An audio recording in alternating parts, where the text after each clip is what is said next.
Welcome to your favorite YouTube channel, Cartoonist Kayfabe. My name is Ed Piscor. I am joined with my brother from another mother, B. Brian Moss, one of the killer bees. Yeah, And what's going we got on? a new face to Cartoonist Oh Kayfabe. yeah. Danny Bedrosian rhymes with Pinosian, he said. Man, this is the keyboardist. And what does the MD stand for? Music director. Music director of Parliament Funkadelic. Thanks for joining Kayfabe, Danny B. Oh man, Ed, thanks so much for having me. Thank you, Brian. Appreciate you guys. For sure. Super cool, man. So it's no secret, Brian Moss is part of the Manga Quest crew, right? Mhm. And 2 trips ago in May, kind of an impromptu trip, we were just like, "Yo, man, let's go for 2 weeks." I'm kinda It was itching. it was some rock stars. Yeah, like, I'm kinda itching. Right. And Danny B hits us up on the gram in the DMs and is like, "Hey, man, P-Funk is gonna be in Tokyo. Can we give you guys some tickets?" Me and Brian debriefed Tokyo several times, man, and we never talked about this part, which feels criminal, but we're doing it up right because we got the actual dude who hooked us up with the tickets, man, and we could break it down at that level. For one, Danny, how many times have you been to Japan with Parliament Funkadelic? 10 times. I think that was my 10th or 11th time. You know what? Let's dial it back a minute, man. How long have you been with the crew? 21 years this year. 21 years on the road as the keyboard player. I've been working for George in some capacity for about 26 years. And you're what, like 40, 42, 41? 43, turned 43 in January. Yep. Yes. See, so we're all of the same exact peer group, man, and it is so clear that we're all cut from the same cloth. And I swear, man, you're like the music version of me in a way, because Totally, dude. it was so crucial, and I don't even exactly remember why, but it was extremely crucial for me to be a pro at 21. Yeah. Part of it was like I was 18 when I went to art school, one of the youngest dudes in the school, and it was real important to me to start getting paid before the dudes I was in school with graduated, because I only went the 1 year, and my ego was way out of control. And so I'm like, I learned what I needed to. I sort of figured out what art school was about, and a big part of what it's about is the networking aspect, and a big part of it is getting the shit work out of your system before you try to pursue a professional expertise or whatever, professional career. And I wasn't willing to like pay for that opportunity. I was like, man, I need to pay down this debt because mommy and daddy ain't pay for this shit. And I need to I visually learned everything that I figured I would learn at that school. The other 2 years felt like filibustering. So then it's like, all right, man, I'm gonna race home. I'm going to pay down this debt, and I'm gonna try to start making money, man. So I think that was a big part of that shit, dude. But when you and I started getting to know each other, Dan, it was so clear. It's like, yeah, you're the music version of me, man. Because P Funk was your interest growing up, right? Yeah, from about age 11, 12. Before that, I wanted to be a comic book artist. I wanted to be, Walt Simonson essentially, or Liefeld. I wanted to be one of those type of dudes. But I was playing piano since I was 3 or 4. My parents ran a piano school. They were concert pianists. They ran a piano school out of our house. So we had hundreds of people come through our house every week.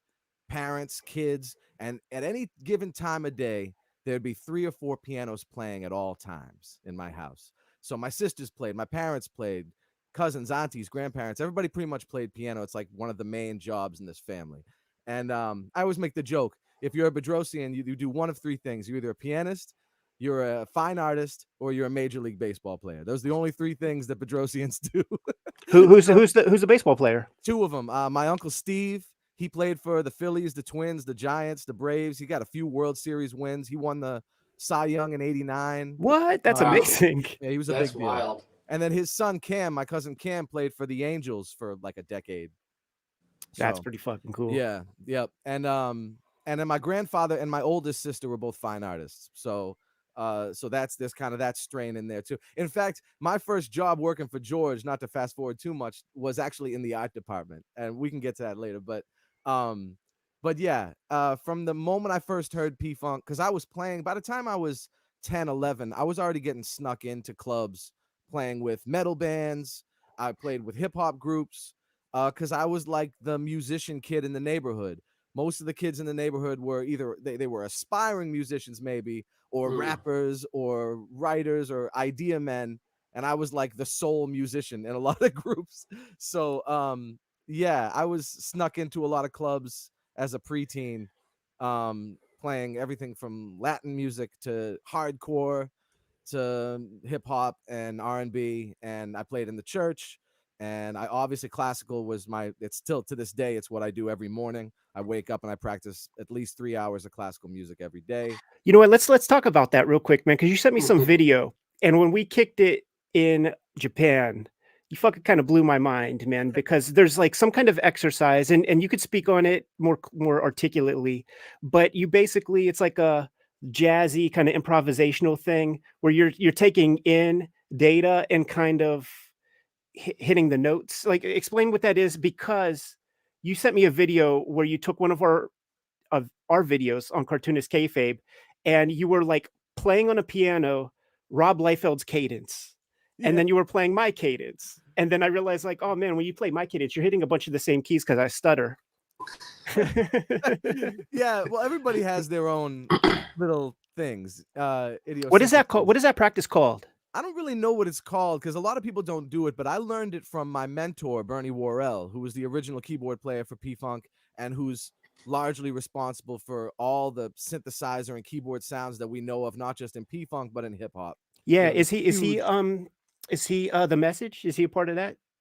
No, but I definitely name check him a bunch in he's, Hip Hop Family Tree, but yeah. I can't call it right now. I mean, the G-Funk sound is 100% Bernie Worrell. I mean, mostly Bernie Worrell. And you know, all those high-pitched synths and the strings and all that kind of stuff, that was all Bernie. Um, but he used to do it with the most inane of stuff. So it would be like a dog would walk by and the chain would like rattle up against like a fence or a telephone pole or something, and he'd be like, "The B flat, you hear the B flat?"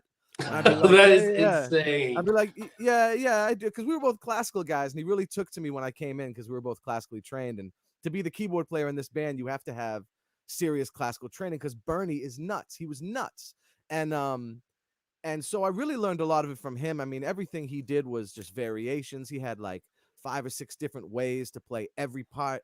So he would be like, you have to know every inversion of every part and every variation of every inversion. So every section I would play, I'd have to learn like 6 to 8 different ways to play it.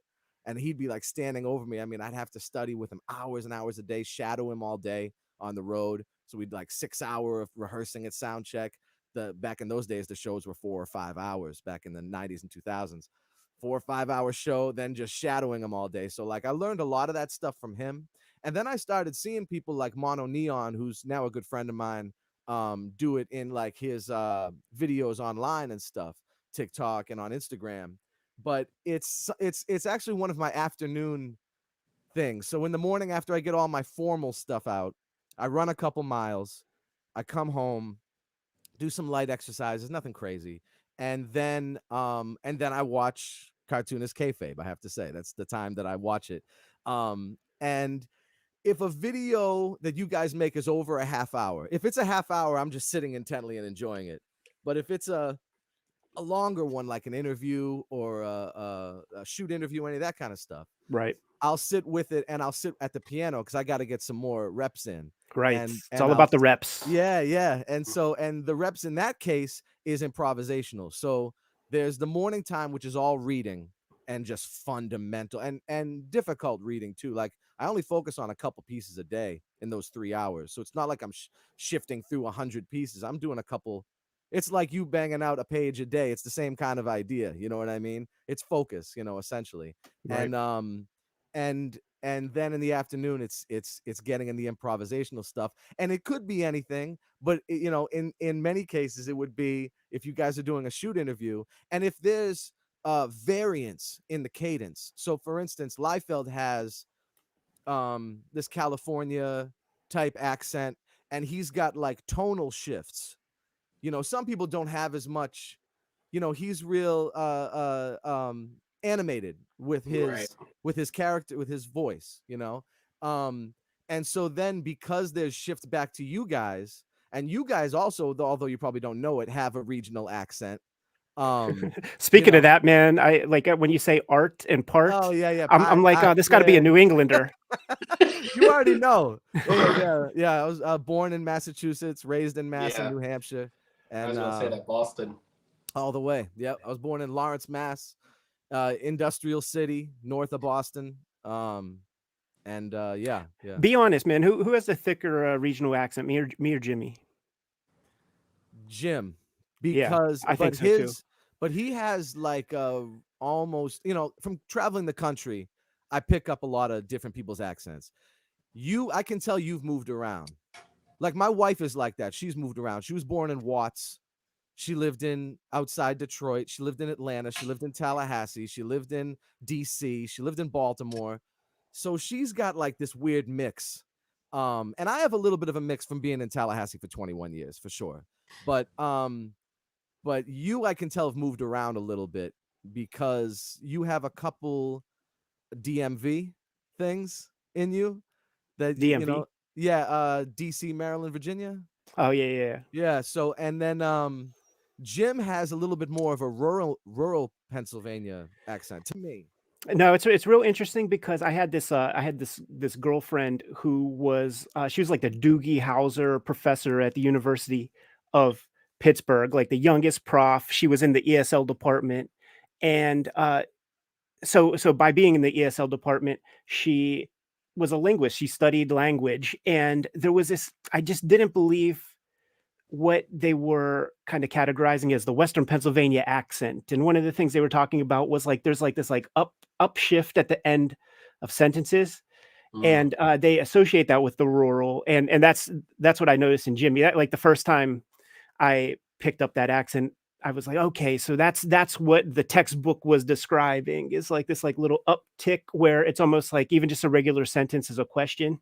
Yes, yes, definitely. Yeah, And I being from New England, everybody I knew talked really fast. And when I moved to the deep south, it became like, okay, slow down. Slow it down. So I slowed way down. And now, all my friends and family think I'm country as hell. They think, oh, Danny's country, like he's country. I remember one of my friends like, you talk like a farmer. You're like a farmer now, you know?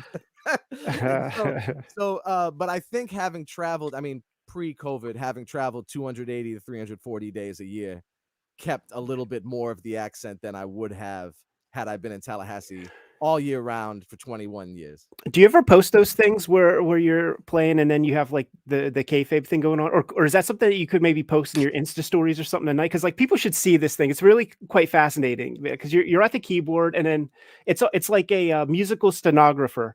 Like Liefeld will be saying something and then the notes will be played and you'll turn it into a bit of a song. It's pretty fucking. I've never seen anything like that. I probably will. I probably would with you guys' permission or whatever. Because like a lot of times, what I tend to do is steer clear from anything that isn't public domain on Instagram. I've even run into problems with public domain. So like I do mostly classical videos on my Instagram, and Big. it Right. could I be see. I see what you're saying. and it could be anything, Bach, Beethoven, Tchaikovsky. But one day a bunch of my Beethoven videos or Mozart videos got taken down, and I was like, what the Oh hell, wow. what happened? And so something, I don't remember how I found this out, but somewhere it was saying something about copyright infringement Yeah, or of course. publishing this, that, and the other. And so I have a non-exclusive songwriters contract with Universal. So I'll do like commercial music with them every once in a while. I did some stuff for like Major League Baseball, for instance, with them. And I happen to know the vice president of Universal. He's the guy who hired me.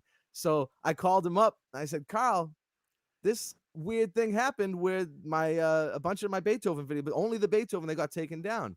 He's like, oh yeah, well, it was probably sampled by a rapper or something, and the algorithm reads it as this belongs to that rapper or their producer, and it's That's taking funny. down Beethoven videos across the board. But the funny side note of that story was I got off the phone with him and I said, was there anything you can do about it? Because it was Universal. It said Universal has blah blah blah. So 5 minutes later, all the videos are back. I'm like, Yo, The whoa, Illuminati. dude, that's the exact words I was thinking, man. I'm like, Danny B's Power. in the freaking inner circle. I was like, that's wild. And then with the recent news with the TikTok, Universal taking all the stuff off TikTok, and now these people are all doing their TikToks to like silence, because all the artists are like, almost all the artists have some tie into Universal. It's pretty crazy, but I couldn't believe the speed with which that was retrieved. Yo, B Moss, man, let's set the scene, man. Let's tell the people about going to see Danny B and P-Funk, Funkadelic So that was playing in Tokyo. Yeah, it was so in that May. was during Golden Week, I'm pretty Right. sure. And it was our first experience actually going to a concert there. And so it's one of those things where the day, it was almost, I think you told us like a few days before, Ed. And so we get there, and it's a weird setup because it's like very formal, you know? Yeah, where was it joined? It was Billboard Live, or Billboard was Live. it? Yeah. Okay, yeah. I was Yeah, like, so was it that a felt- Hard Rock? It felt very formal because there's like cocktail tables and like seats and stuff. And so that was like a very odd thing. So actually what I was curious about, Danny, is there any sort of like formality, like difference between Japan and then performing in other countries? Because that, I think the initial thought or experience of that was like different. It had a different energy to it. So I was curious about that. Yes, Japan is different from everywhere else. I mean, for one, they do have a pretty large P-Funk fan base, and I found that out the very first time I went. Okay, this is like a whole thing. They have clubs that are dedicated just to P-Funk. Like there's one in Osaka called Club Zip that if you guys ever go out there, it's just P-Funk. It's a P-Funk club. And we go and it's like carte blanche, everybody goes and they break out the good sake. I don't really drink, but they break out like the real sake that's in, like the thing they've been saving for however long, and they play only P-Funk videos and only P-Funk records, and it's that, and the fan bases, they're fanatics. They're massive fanatics. But even the structure of the gig situation there is different. So we've played big festivals there, like arenas, and we've also played those small clubs. When we do those clubs, a lot of times we're doing 3 or 4 shows a night for 4 or 5 nights in a row. Wow. So because it's small, but they're selling it out, just sell it out multiple times a day for multiple days. And it's way different. Like they have us wait in the rafters, like wait in the wings, and then it's silence, the curtain drops or whatever, and then we step out and everybody's Totally. The formality. and we like get in our positions, you know what I mean? There's no P-Funk show is like that in America, No, that's why I was so confused. So it has its own flavor, but Europe does too. Europe has its own thing too, and every country in Europe or Africa, South America, Asia, they all have their different flavor, but Japan definitely has a formal, there's a way they want us to do it, and a lot of times that involves that kind of funny entrance. And, right. You could tell Uncle George has been there a bunch of times and stuff, because like I'm making no implications, but there were definitely like groupies, like the Japanese grandma groupies from the 80s. I was gonna say 70s or maybe even 60s, like old ass ladies, but they were like veterans dressed up like Harajuku girls, like they definitely had crazy like clown paint makeup and shit and pink hair, but they was like wrinkled old ladies, and they were like, they had no decorum and shit. They would step over a burning body to get to touch George Clinton and shit, and I'm just like, oh, I bet he smashed it like in 1975. These ladies were in love. Yeah, the Japanese women, they love them some P-Funk. I think really the height of that was, I think, the late 80s, early 90s. Really, was a lot of that was when P-Funk was going to Japan a lot. It makes sense. It makes sense because like Japan loves spectacle. They love like theatrics and who's more theatrical than Parliament Funkadelic, man. Right. Danny, I gotta say too, man, you made me look so cool, dude, at both the shows, because you played in Pittsburgh over the summer also. So it's like I got to see you 2 times within just a couple of months, which is super fucking dope. But both times, so in Japan when we were out there. It's me, Brian, his girl, and then our homeboy Hakeem. Yep. And we go into the joint, and it's like, oh shit, there goes George. Never saw him before in real life. And then wasn't 100% sure what you look like, but you were talking with him, and then you like push by some people because you saw I was there, and you're like, oh, Ed Piscor. And like Hakeem was like, yo, this dude is fucking with George Clinton. And he pushed people out the way to go like shake your hand and shit. And then in Pittsburgh, thank you so much for those tickets. Of course. And there's the big line and everything. And then, you take care of business, whatever you were doing. And then it's real easy to be a big fish in Pittsburgh. There's 300,000 people here. There's nobody, so it's like, if you're not a sports player, like you're nobody pretty much, man. So if you do anything kind of cool, everybody knows you, man. So I'm already like speaking with people in the line and stuff. And I had like some Danny B presents and shit. So people were like bugging me about that stuff. And then you like pick me out the line and we roll through.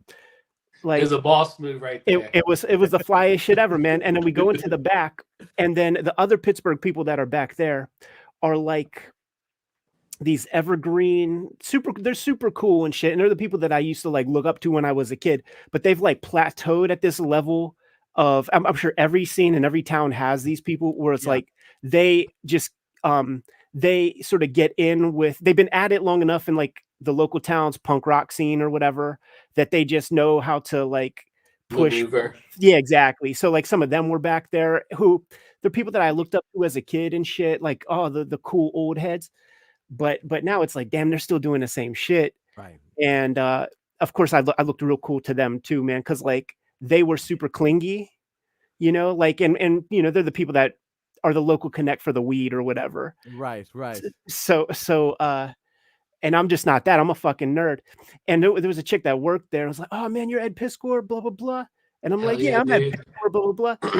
and then like any sort of movement that was made to the positive was rendered fucking impotent when me and Dan start talking about like Fantastic Four issues and shit like that. And that chick was like, fuck this fucking nerd, man. Like, I don't want to fuck him anymore. Because we were relentless, man. We were like hours talking that shit right before you straight up went. I heard Fishbone playing behind me, and I was semi-interested, but I was way more interested in talking about Walt Simonson with Danny B because a fish got to swim, man.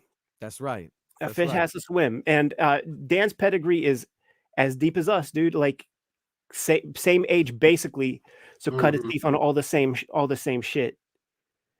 But anyhow, man, set the scene some more, Brian Moss, about that Japan trip, about the specific show. So then we get up to our seats. So it's kind of like curated. They take us up or tell us where we're going.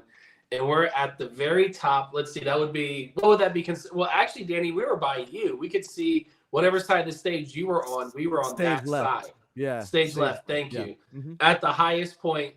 And the place is pretty intimate, so it's not too big of a deal for it to feel like, that you're not that high up. And so I recall, I do not know the set. I do not recall how it started, but I remember from that point, it was like an hour and a half, 2 hours later, and it was the shit. That's all I remember after that. One of the things that I loved so much, certainly being out there, I think next time we go, Brian, like I would have spent over 100 days out there, which is pretty fucking rad. Yeah. But I went to pro wrestling matches and shit. And whenever somebody pulls off a cool move, like they just go like this, and like nobody gets rowdy. Like, right. And I'm like, well, we're at P-Funk. Like, yeah, we were up dancing, dude. I told you guys, I told your girl that shit, like, listen, I ain't sitting down. Like if everybody here is just sitting down like in this whole joint, I'm gonna be the spectacle because there's no way I'm able to like sit in my seat watching. Dude, that moment was so magical because it's like we get to see P-Funk in Japan during Golden Week. Like, why would I sit down? I will say this, man. We were the first people to be dancing and shit. And that was the thing. Like, I was like, man, are they just going to chill? But nah, dude. Uncle George and crew got everybody up out of their seats, man. Yeah, you guys literally said it. And it was super, super fly. Yeah.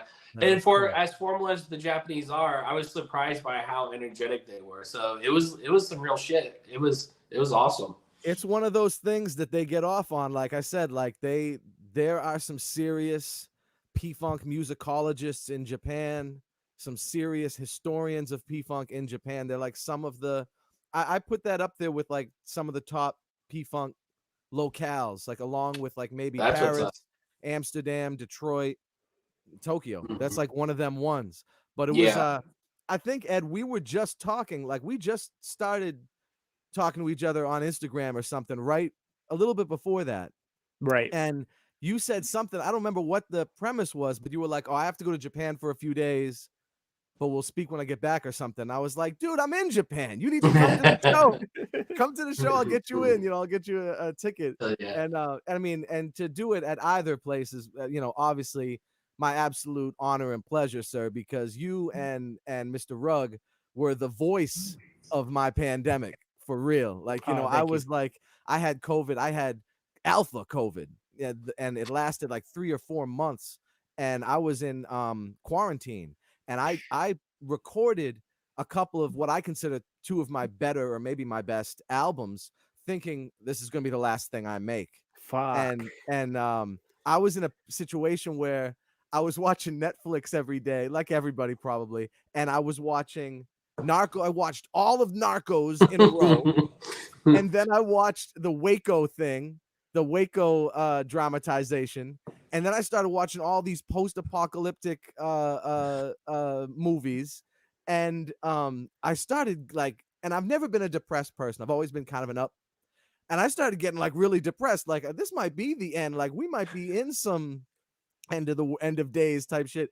And I was like, I have to change what I'm watching. This is messing with my mind, because the only time I'm going outside is to take out the garbage. And I'm like, you know, so I flipped over to YouTube, and YouTube became my little medium for entertainment, and stumbled upon you guys' Wizard coverage. And it brought a whole new level of positivity to my life, because I mean, there was a point where I was so quarantined I couldn't even see my daughters. I couldn't see nobody. So you guys just were everything to me, and I stuck with you guys obviously past the Wizard coverage and into all the amazing stuff.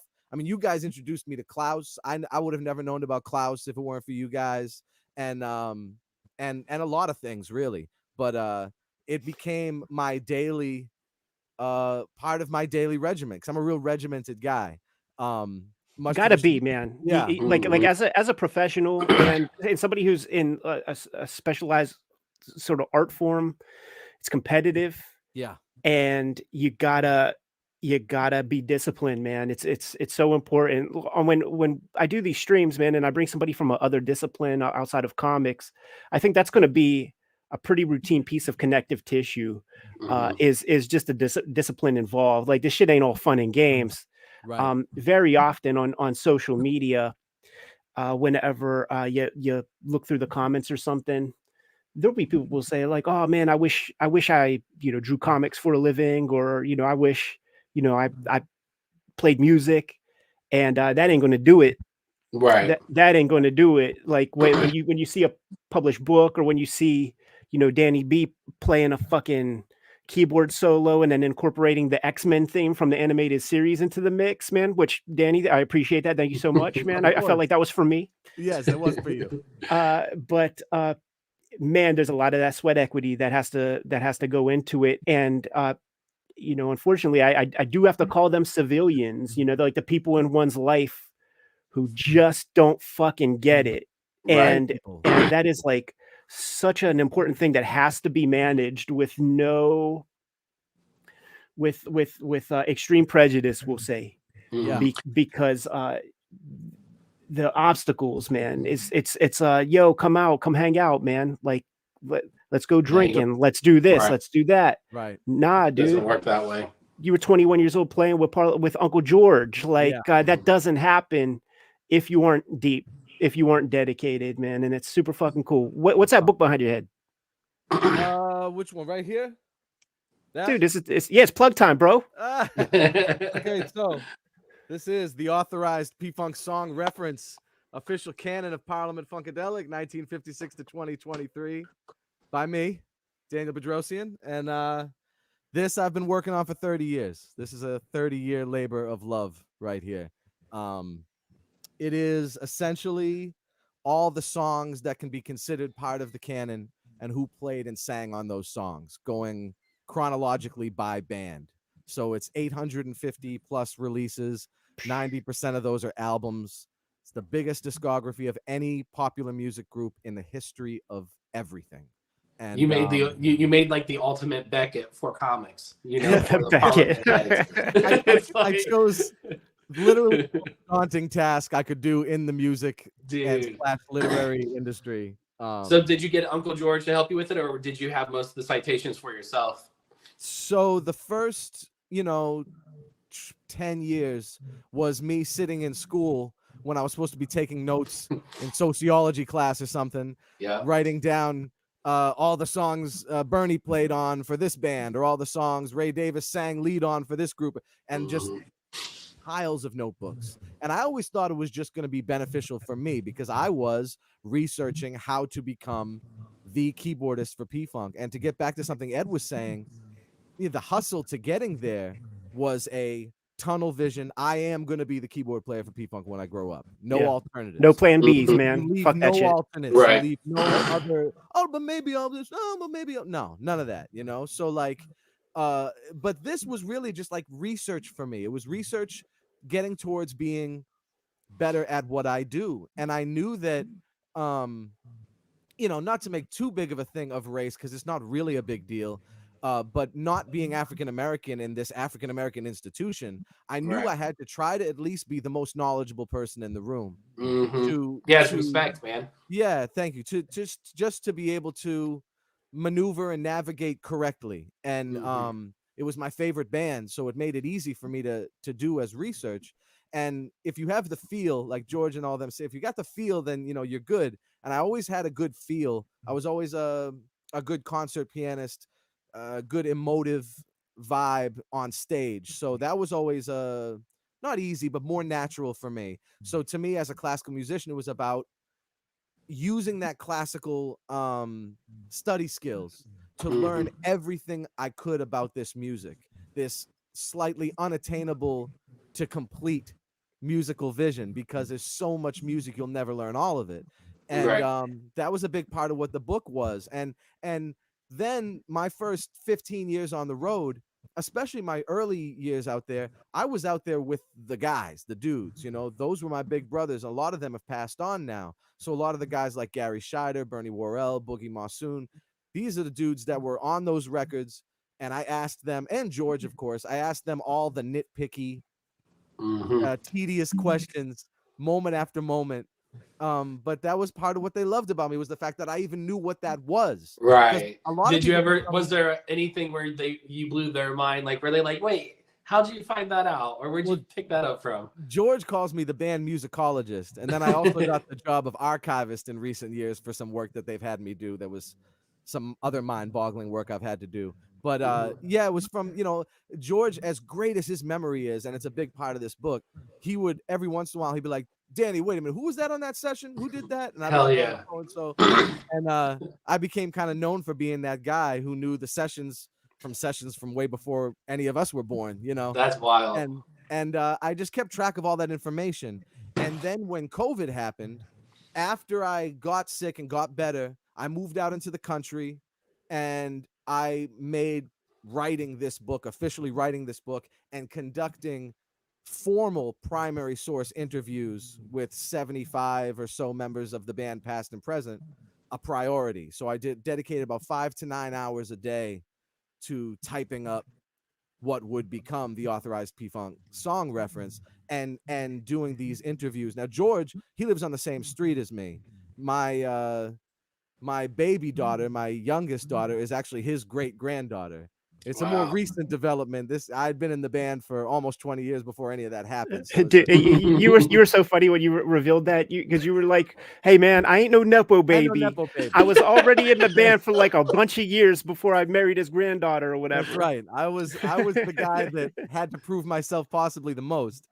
That's a more recent development, but But yeah, so he's right down the street, and he's painting outside for 12 hours a day. Yeah, his paintings are amazing. I see him post them online. They're And incredible. I do the production management for his art shows too, which is nice. another. Ed and I were talking a little bit earlier about all the different hats you have to wear, so that's another one of the hats I wear. But I conducted about 12 hours of formal interviews with George. If you include all the informal interviews, it's probably like 30 hours or more.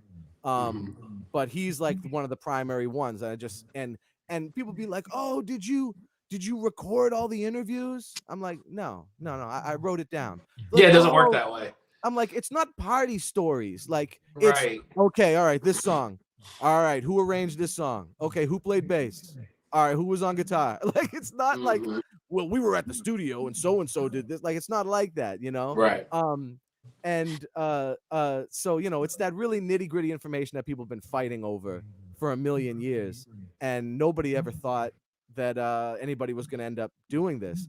But I think I had the right combination of being one of the younger guys who was accepted by the older guys, being a super fan that became a longtime band member with one of the longest tenures. I had the right combination, I think, of skill sets, because I think otherwise it may never have come to fruition. There were like hardcore musicologists who didn't have access to the archives, or there's band members who just maybe didn't have the wherewithal to do something formally like this. And I get along real well with, there's like 160 or 170 people who you can say have been members of this band officially. And I have really good long-standing relationships with all of them. So every one of them was like, "Oh, Danny, okay, cool." It's almost like we're a four-piece. Like everybody, even if your tenure is separated by like 30 or 40 years, it's like a four-piece band with like, "Oh, of course, yeah, let's do it. Let's do the interview," you know? And that's what makes up the bulk of this, because I went to college, and by the time I went, and I paid my own way, and by the time I went, I knew music major wasn't going to be it, because I saw the music majors and their vibe, and a lot of the music. Oh, and not only corny, but like a lot of them come out of music school, and we always used to make a joke about the music major, like they come out and no longer know how to play in ensemble. Right. The soul's taken away. Yeah. Ensemble playing is gone for them after college. They can't. What do you think happens? Do they just become like high school teachers? Some of them do. A lot of them just go in other fields altogether, because it's just this, they end up having a singularity of the mind that's more negative than positive, and it forces them away from ensemble playing, the harmony of music, for lack of a better word. And you can say the same thing about art school. Totally. Same I believe it connotation. 1,000%. I think most of liberal arts is that way. So much so that I ended up majoring in another discipline of liberal arts, history, and I majored in history of Middle Eastern studies. My family's from the Middle East. I'm Armenian, so I did Middle Eastern studies. I didn't do it because I'm like, I'm gonna go become a historian, but I got the colloquium, and I am an official degree holding historian. So I knew from the history major that the two most important things, especially for a book like this, is legitimacy and primary sources. You know what? Real quick, I just want to chime in. Hey, B Moss, man, if you by any chance have like some earbuds around or something where you could pop them into your comp, like our audio is bleeding over into your mic and it's creating a little echo. Okay, go ahead and mute me, Ed. All right, man. Sorry to cut you off. No, you're good. Yeah, so yeah, like legitimacy and primary sources are of utmost importance in historiography, and reference books and all that kind of stuff. So I knew I had to like have this come from not just some outside bibliography. It had to come from the mouths of those who were there in the studio, and first and foremost. And if anything had to be garnered from secondary sources, I mention it when it does. But for the vast majority of the stuff, it's primary sources. And I'm lucky and happy, honored to say that there's very little controversy regarding who played on what. There was maybe a half a dozen situations where people disagreed, and in most cases the answer is almost always that they're both right, that like maybe both people are on that session or on that record. And you know, in some cases some things are just lost to history, because the session files, the session sheets might not be accurate, or maybe everybody who's there isn't around anymore, or very few, or people have a hazy memory. This was the era. I mean, the heyday was the era of sex, drugs, and rock and roll, after all. So there's definitely a fog over some series of sessions for sure. You know, but that's the reason why I wanted to have as many primary sources as possible. You know. Totally, man. There was the one. Now this isn't, this isn't about, who played on what or whatever, man. But I saw it was like in my Instagram, that explore page. There was a George Clinton story that came up. Maybe because we're connected, it started to the algorithm started to play tricks or something, Oh yeah. and there was a story that was like semi Pittsburgh related, where in the 60s the band was traveling through Evans City, Pennsylvania, my neck of the woods. Yeah. They were high as kites, and it just happened to be a night when they were George Romero and crew were shooting the original Night of the Living Dead, and it's like Bootsy and fucking George are like, what the fuck is going on out there in this Peckerwood town, man? Like, do you know that story? Can you I tell do. it? Yeah. They were riding from city to show to show. They were in between shows, and this is from that period before the success of the Mothership, which led them on to arena, becoming this massive stadium arena act. Before that, they were everybody's favorite underground band. They were massively popular in the hood, and they were Right. massively popular in the colleges with like the hit kind of acid freaks. So like those were like their two kind of audiences, and they basically bounced around Canada, New England, the Midwest, Chitlin circuit, and they were in between, wherever the last show was and the next show, and they drove through that the making of that movie. And it's funny because it was featured, that story is featured in something called Tales from the Tour Bus, which is Mike Judge. Mm. And I worked firsthand with Mike, because I did, along with guitarist Blackbird McKnight, Lige Curry on the bass, and Benzel Cowan on the drums. We did all the music on that whole season. And You're everywhere, Danny B. yeah, as many places as I can be. And yeah, so all the music that's like the spooky music in the background or whatever that you hear in that scene in the animation from that show is me playing like some woo, whatever it is. That's so cool. That's what it was too. That like I must have saw a clip from that show. Yeah, yep, that's Mike Judge. Yep. Super cool. Hey, Brian Moss, Yes, sir. we've been meaning to do this for a minute. Do you have near you like the stack of your most recent comic pickups? Yeah, totally. I wanted to, when I go through a few of these, I want to switch it back over to Danny because I want to find out about your comic history, how he's you got into comics. Yeah, he's deep. Yeah. So some of the recent pickups I got was this. I always wanted this Zap. Oh yeah, with that Spain cover. Yep, you already know. And it has S.K. Wilson. It has a Spain story and a Crumb story, Mr. Natural, in here. So, because this one eluded me for so long, it's nice to actually have that one. And then some other highlights. What's the Crumb story in there? Let's see here, because I just got it. What number is that? It's gonna be number 7. It's a Mr. Natural. I know that. Oh, Let me okay. pull it up. No, it's okay. If it's Mr. Natural, that's all good. Yeah. Okay. So, and then buy me, because I just moved out basically to the woods, and so I'll buy me. There's half price books, and out there, they don't really know what they have. Exactly. So I'm getting these things for like $1. See, man, you don't want to blow the spot up too much, man. Get them hit. Yeah. That's why I said I live in the woods. Like you're not gonna find it. we got fucked up a couple of times, man, with some of our scams. Yeah. So this is Charles Burns books. Got these for $1. Big Baby Stories. I didn't know much about these because I've always had the collection. Right. So it's nice to have these. They're in color, which I don't know if the original trade or graphic novel has that. But the coloring is pretty cool. I kind of like the black and white though better. Yeah. And then we got Hate #1, Peter Bag. Can't go So wrong good, with man. that. Did you see the cover for the new? He's going to be doing a mini series of No. hate comics again, coming up pretty soon. Oh, that's gonna be awesome. Now Fucking I love didn't see that him. comic, man. So they had like all the issues there for $1, but You know I the just other one grabbed to that. get. You know the other one to get that you need to jump on next time you go over there, dude. Mhm. Is Hate number 27 has a They have it backup there. story with Pete Bag writes it, Robert Crumb draws it, but he's drawing it in a style of Kathy Geiswhite. So the Kathy comic strip, they're kind Yeah, of yeah. they're kind of busting on that shit. That's We're gonna do awesome. it. We're gonna do an episode on that at some point, man. I was going through my old hates and like, holy fuck, I forgot about this.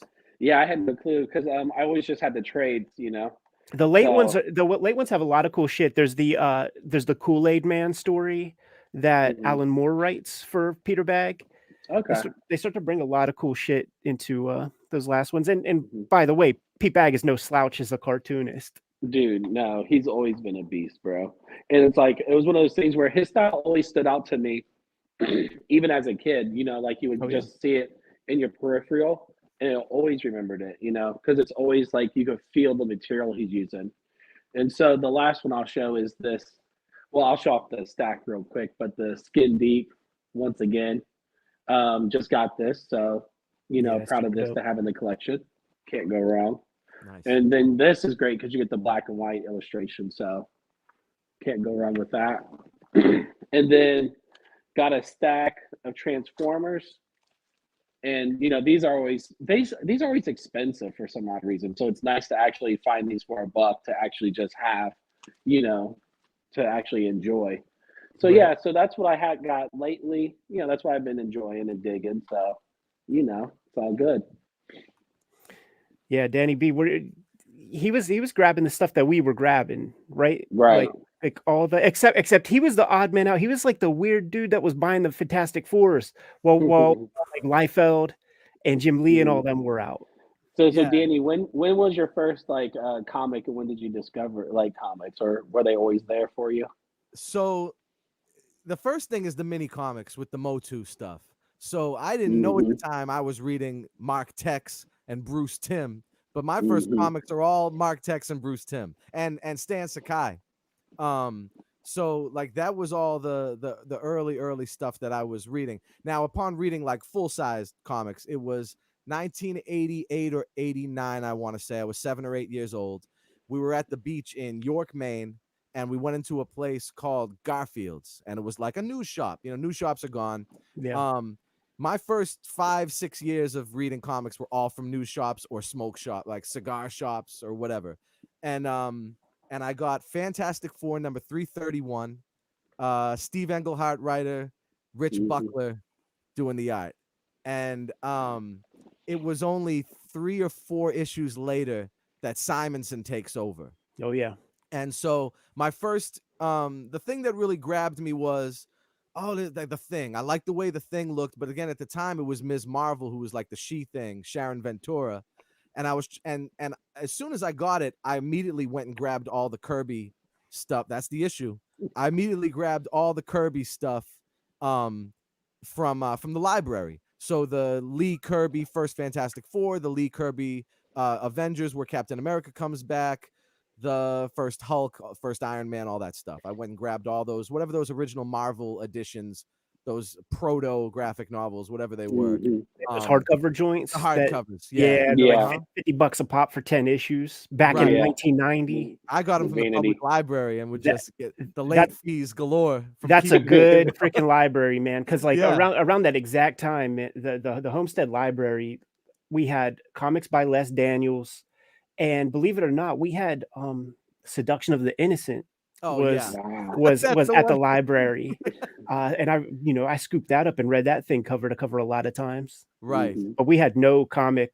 Oh, we had all that stuff. Kirby stuff and That's the amazing. early Ditko stuff, and Dick Tracy, which I also fell in love with over there at the public library. But I immediately got into that. The second book I bought was this bizarro Marvel spoof of like a mixture of Ninja Turtles, X-Men, and Elektra called Power Pachyderms. Oh yeah, It is yeah. the stupidest thing ever, but You guys should do an episode on that someday. It's a beast. I think But I got it. Yeah. yeah. And then the third one I bought, I think, was Uncanny X-Men number 256, where Psylocke changes from Betsy Braddock, the British girl, to Psylocke, the ninja assassin, from the Body Shop. And it was my first X-Men, and I was like, what in God's name is going on? I think they just killed them all. What happened? I don't even know what, like so weird. confused.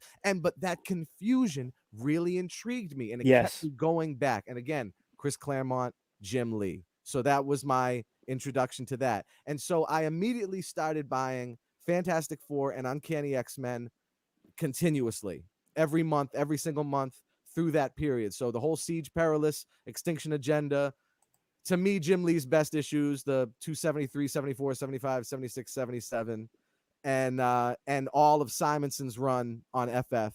And I stayed on FF way too long, all through the Paul Ryan stuff that drove me crazy, Tom DeFalco writing, and it just drove me nuts. I couldn't stand it. But I stuck with it for like another couple of years until I just couldn't do it anymore. And I put it down for like 15 years before I started collecting them again. And then along the way, I discovered comic book shops. There was one in my area called Chris's Comics. It was in this building owned by these like Armenian mafiosos called the Garabedian Building. It was the Garabedian Building. It was like this strange oblong kind of like octagonal shaped building on a side street, right on the Mass New Hampshire border. And they had all the back issues. And I remember seeing the first Liefeld New Mutants I bought was The Death of Warlock, I think, number 95. And then I went back and just started buying all the Sienkiewicz stuff and as much Liefeld stuff as I could afford. In those days, I couldn't afford no Liefeld stuff. If it was more than a couple months old, I was screwed as a kid, And I also bought the first Ninja Turtles graphic novel at the local mall bookstore. Yeah, those were at the Walden Books, they had bigger distribution. The graphic novel section would be, this big on one bookshelf in a Walden Books amongst like the Dungeons and Dragons modules and rifts and all that kind of shit. There'd be 10 to 15 comic book collections. There would be, Dark Knight Returns would be there. It would be weird shit. I remember the Aliens, like the first 8-issue Aliens trade paperback was one of those things. But yeah, that's where you would get those first comics, TMNTs. And I got at the CVS they would have, at the pharmacies they would have the little you don't know what the comics are in the middle, you just know what the ones on the outside are, and it always be some trash in the middle. But then and then the dollar store would have, I don't know if you guys have ever heard of this book, because I went to France years later with P-Funk, we've gone many times, and found out that this was a huge book in France, but I think it's from Flanders region of Belgium where they speak Flemish. Thorgal, are you guys hip to Thorgal? Never heard of it. So it's written by a dude named Rosinski, and the art is by a dude named Jean Van Ham. And up in the Boston area where I lived, this stuff was sold at all these dollar stores. They were like trade paperbacks, gorgeous, like Viking history stuff. And it was definitely an inspiration for my Sons of the Sun comic that I do now about Armenian history, because it was super graphic. It was real bloody. It was really adult. It was probably like the most off-brand kind of comics I was into at a young age. And it really captivated me. And only like decades later did I find out, oh, this stuff is like huge in France. When you go to those, whatever the French comic shops are that have like the thick hardbound editions of everything. Right. And it had its own section in one of these big stores in Paris. And I was like, oh, okay. And then we were in, I don't remember what city it was in Belgium. And there was an entire wall with a panel from Thorgal. And I was like, oh, Jean Van Ham. That's crazy. And it was like a huge building, And I was like, oh, it must be kind of a bigger deal over here, because I never knew anybody who knew anything about it other than those of us who frequented those dollar stores. And they're like $1 million in France, That's wild. And then the craft is real sick, man. I'm just looking at them shits on my phone right now. It's incredible. It's some great stories too. And And then I would pick up like whatever random. I was more of a Marvel guy than a DC guy. Occasionally, I'd pick up some weird random Legion comics or Batman or stuff.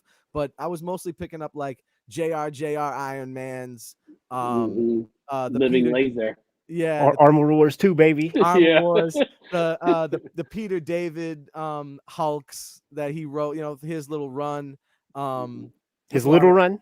his big run of Hulk, and stuff like that. But that was on like a real kind of intermittent basis. I didn't have any like full sets. And then of course, you know, but my big thing at a certain point was obviously Jim Lee, Will Spataccio, Liefeld, all those guys. I loved Larry Stroman. And I loved Keith Giffen and so much, especially with Trencher. Trencher was one of my favorite comics. You know, I got bit by the image bug. I bought all the number ones like a crazy person. Again, a young kid, you know, we're like 10, 11, 12 when this is all coming out. And I bought every number one but I liked Cyberforce. I liked some of that stuff, but the one that really captivated me was Trencher. And I was so mad that it didn't go beyond like 4 issues and a The Christmas 4 issues, special. yeah. Because that was the art that started influencing me. Mhm. And I was drawing at that time. There's a lot of artists in my family, and around first or second grade, my friends and I started a comic book company. We would make our own comics. A lot of times before we had access to a Xerox machine, we would just copy them, like make another copy like by hand, and like sell copies to our friends at school, 50 cents, a buck. And we had a bunch of different titles. Everybody had their own little stable of titles and characters. I remember I had one that was called Nuclear Men. It was like an X-Men ripoff, a big team. It was like 18 people. I had one called Guardians of the Sphinx, which was like, I think like Guardians of the Galaxy, maybe, but like some weird, it was kind of Fantastic Four-ish. And then probably the most creative one was Tick Tracy, which is Tick Tracy is bit by a radioactive tick, and he becomes the tick with the yellow hat, say at the top. We got of to every bring it issue. back. Yeah, no doubt. And all the villains were bugs too. So they had like antenna top instead of flat top, bug bite face instead of prune face, Bugs Mahoney instead of breathless Mahoney, like all the Nats Manless and all that stuff. And I did like I think over 100 issues of that, maybe more. So when you say issues, are we talking like 22-page comics, or sometimes it would be more? There was even one. I remember God damn. we went Yeah. to That's thousands of pages, Yeah, man. he's like now- a manga guy. all black and white.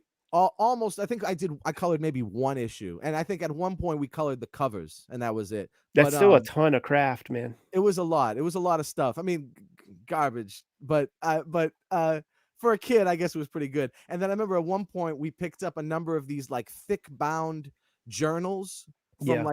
like mid 20th century journals at like a yard sale, and I made what I thought was like a Tick Tracy graphic novel. It was 250 pages Oh my with like God. all this bonus material. I need to find it because it's one of the only issues I don't still have. I still have some of my comics, and there's even some like unfinished issues. I have this one called Sarasaic, which is just straight Liefeld gibberish. It is just, I copied Liefeld, like I was just swiping Liefeld, even his panel breakdowns, and just changing the characters. Oh, I've done And that. it was, I still have some of that shit, dude. You know, it's how we cut our puppy teeth, man. Yeah. Straight just ripped off of Youngblood and X-Force. Like just ripped straight off.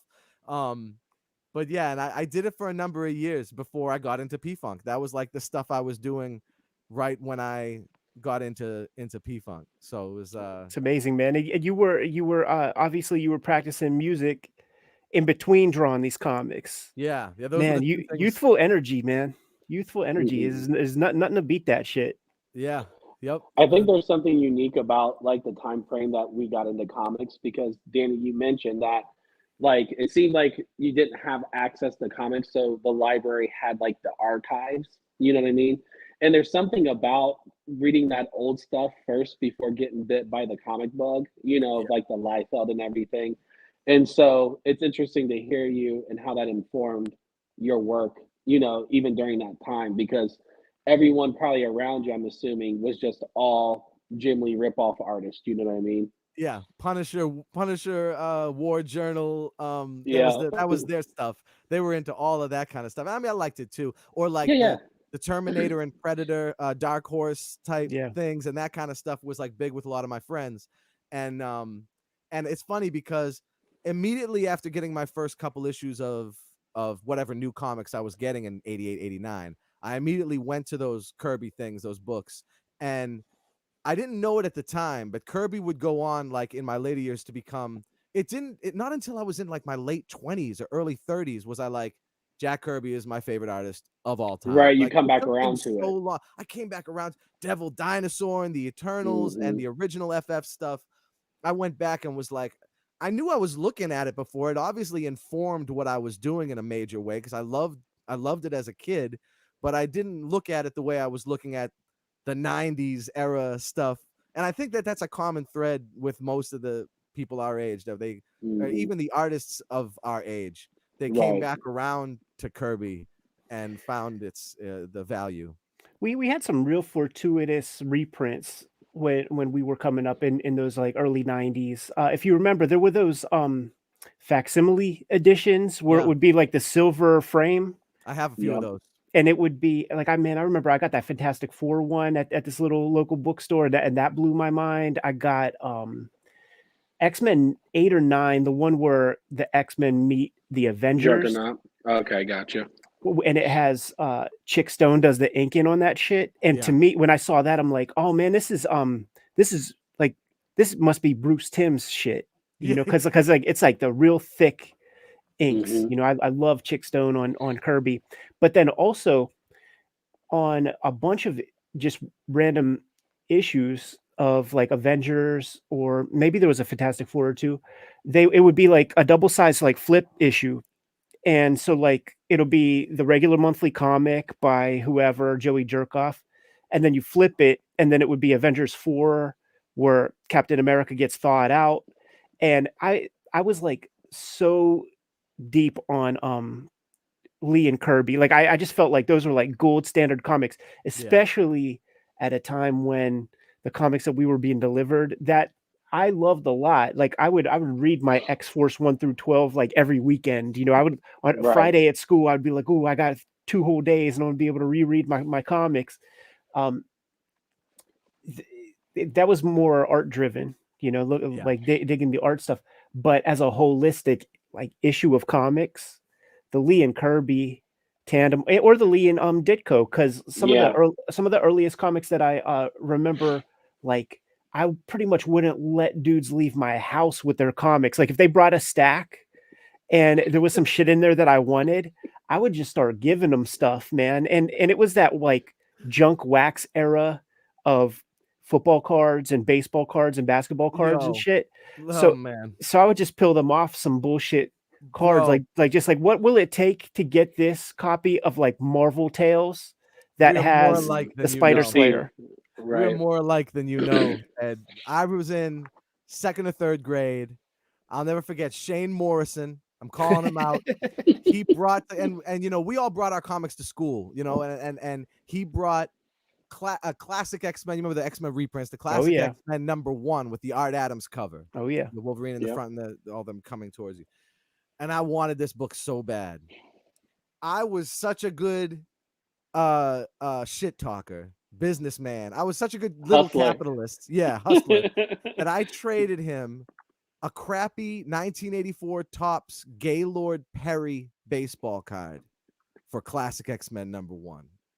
And he was mad at me years later. I was like, I got you on that. Yeah, And it was the trade of a century for me because it was the card I had was it was tattered. And of course, then the card values were all just nothing afterward, like a few years down the line.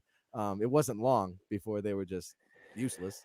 It was such a weird period because that was when like trading cards and comics were involved in that speculation market. And I mean, I know exactly how that shit happened, man, because like I lived through it. We And were the mark. We were the mark for that. but also like our folks in a way, because like Yeah. they sort of put the bug into us in a way, because there would be those shows that would take place in like the main sort of centerpiece of the shopping mall, and it would be card dealers, and then it would be some comics sprinkled in there.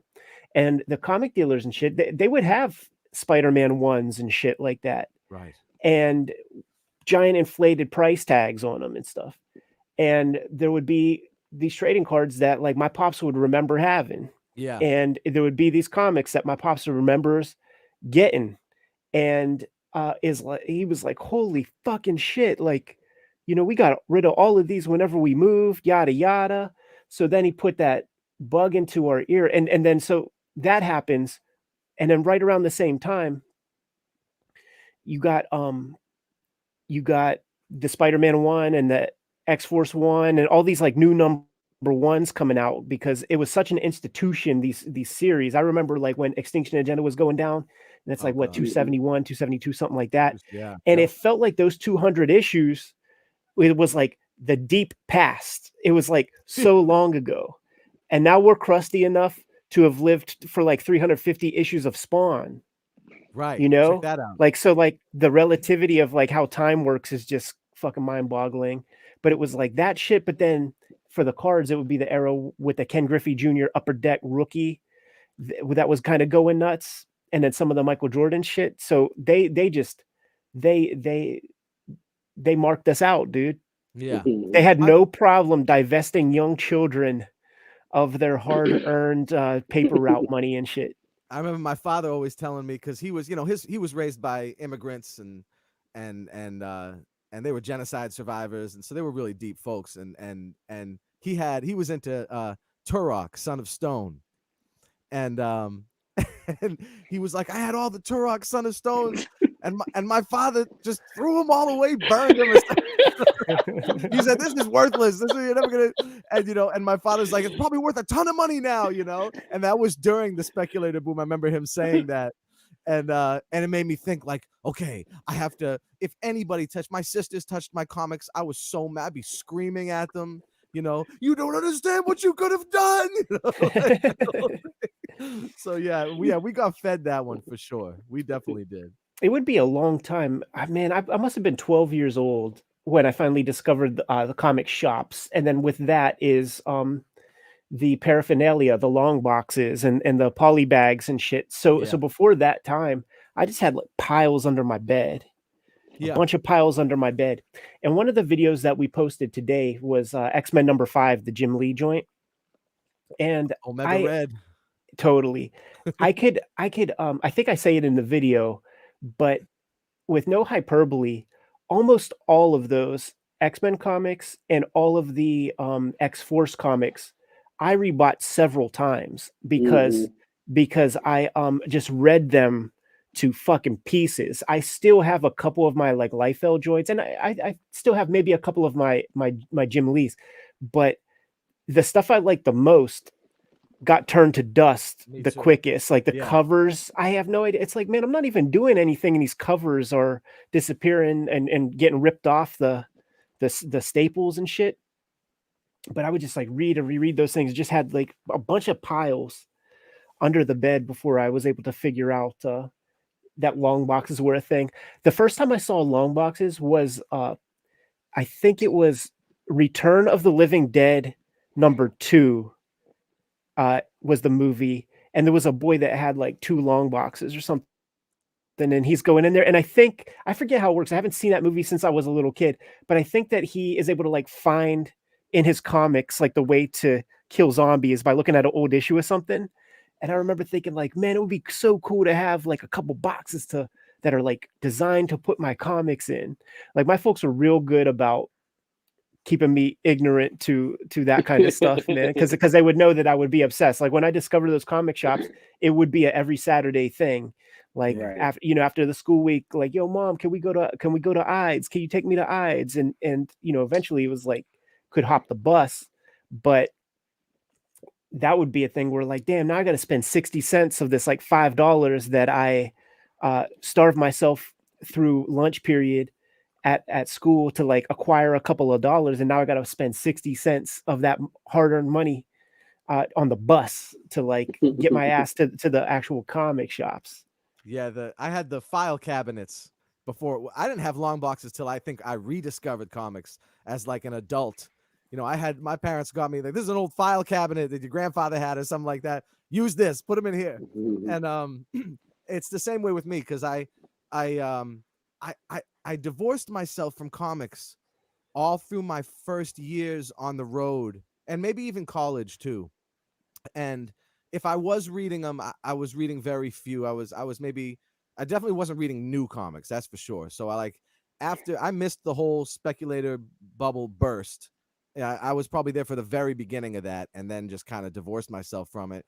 And I rediscovered it along with a few friends here in Florida. And we were like, oh yeah, I used to read comics. Yeah, I did too. Yeah, so did I. Hey, we should go to the shop and see what, and it just turned into, I was that kid all over again. And remembering that I always had, and I kept all my comics. So I still had a very large, I had complete runs of X Factor, New Mutants, X Force, and serious collections of Uncanny and Fantastic Four. So I continued my collections of it. And like my Fantastic Four collection, I'm now down to, I think I only have 30 left to get. Oh man, I'm sure it's that first 30, right? Like the big Willie shits. It's mostly Kirby. It's all Kirby. The ones I don't have are Kirby. Number 1, number 2, number 3, things like that. Right. But I do have a bunch from that first 30 though. I do have a bunch. Some that I'm not so proud of the price I paid, and some the price I'm very proud that I paid. It's always either a great deal or you were totally ripped off. But like you, the most tattered copies are the ones that I read as a kid, and it's mostly the Simonson stuff. And I'm like, wow, it's almost a shame because even though they're not the most valuable ones in the collection by any means, they're the ones that are most valuable to me. And they're in the worst condition, most completely garbage condition. And now, my 2 oldest daughters, they read all that Rana Telemeyer stuff, the Babysitters Club and all that, which is like the huge big thing that little girls read now. Multi-million-dollar industry. But I recently got my middle child, the middle girl, Ani, into X-Men cartoon. So she is all about it now. So now she's doing, Daddy, can we do X-Men trivia? I'm gonna do a voice and you tell me who this is, you know what I mean? And she knows like real deep cuts, like she knows like Wingard and stuff. Like she's like, no, it's Wingard, Daddy. That's Sebastian Shaw. No, it's, don't you remember Wingard said this? Like, and so now when we go to the comic shop, she's like, Daddy, will you buy me an X-Men comic? Can we buy an X-Men comic? So she got the other day, she got her very first real Uncanny X-Men comic book. And she had a bunch of other comics, but she was reading like Batman, Scooby-Doo, and a bunch of other stuff. So she got her first Uncanny X-Men. She's reading it now. It's number 286. So this is the last. It's after the Jim Lee run, but it's the last issue Jim Lee actually drew, and it's him and Wills. Yeah, but it's kind of mostly Jim Lee actually on this one, and he did the cover. And so she's reading it. She finishes it, and I said, "So what happened?" Daddy, I don't really know. It's something about Colossus's brother. Colossus has a brother or something. I said, go to the beginning. I know Jim Lee drew it. Go to the beginning. Who wrote it? And she says, Scott Lobdell. I said, oh, Scott Lob, you got yourself a Lobdell. See, man, it's a big thing to admit that on a live stream because that could be child abuse.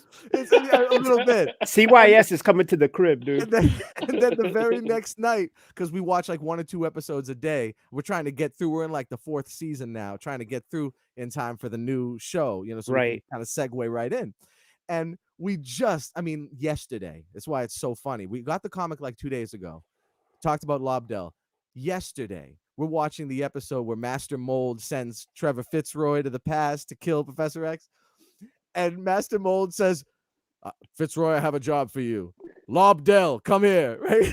This dude comes up, and then Fitzroy like electrocutes him, and Lobdell falls to the ground, right? And Fitzroy goes, don't worry, he'll be okay in a couple days. Master Mold goes, whatever. I was like, oh, they're just roasting Lobdell, even on the cartoon. And that's why I made the little collage and I sent it to you, Ed. I had to send you that one. Oh yes, it's so good, man. It's so crazy how fast that comic falls off. Now that's not to say that Chris Claremont was throwing his fastball, because you alluded to it with that Psylocke issue. What happens is when the X-Men go into the Siege Perilous, like it's the Australian team, yeah. and then they enter the Siege Perilous, and it becomes I think when they were the Australian team, it was that weird contrivance that you're like a stealth bomber, like you are no longer detectable on any sort of instruments that known to man. So it's like your DNA is different DNA. You don't show up in X-rays, and it was a real like weird, silly thing. But like when they all kind of go through Siege Perilous, and Rogue is like Savage Land Rogue, and then like Little Storm, all of that shit, I was like, I'm grabbing these issues consecutively, and it just is not fucking connecting at It's not all. feeling consecutive at all. It feels like there's so much other shit that's been happening now, and that isn't great comics. But I think that there's a lot that goes along with that. I think that Jim Lee would hold on to the pages for a long time and take a long time to kind of put his sequence of pages together. And I don't think that Chris Claremont had too much to work with. Like I think what Claremont delivered to Jim Lee is not what he got back. So he had it wasn't a good collaboration.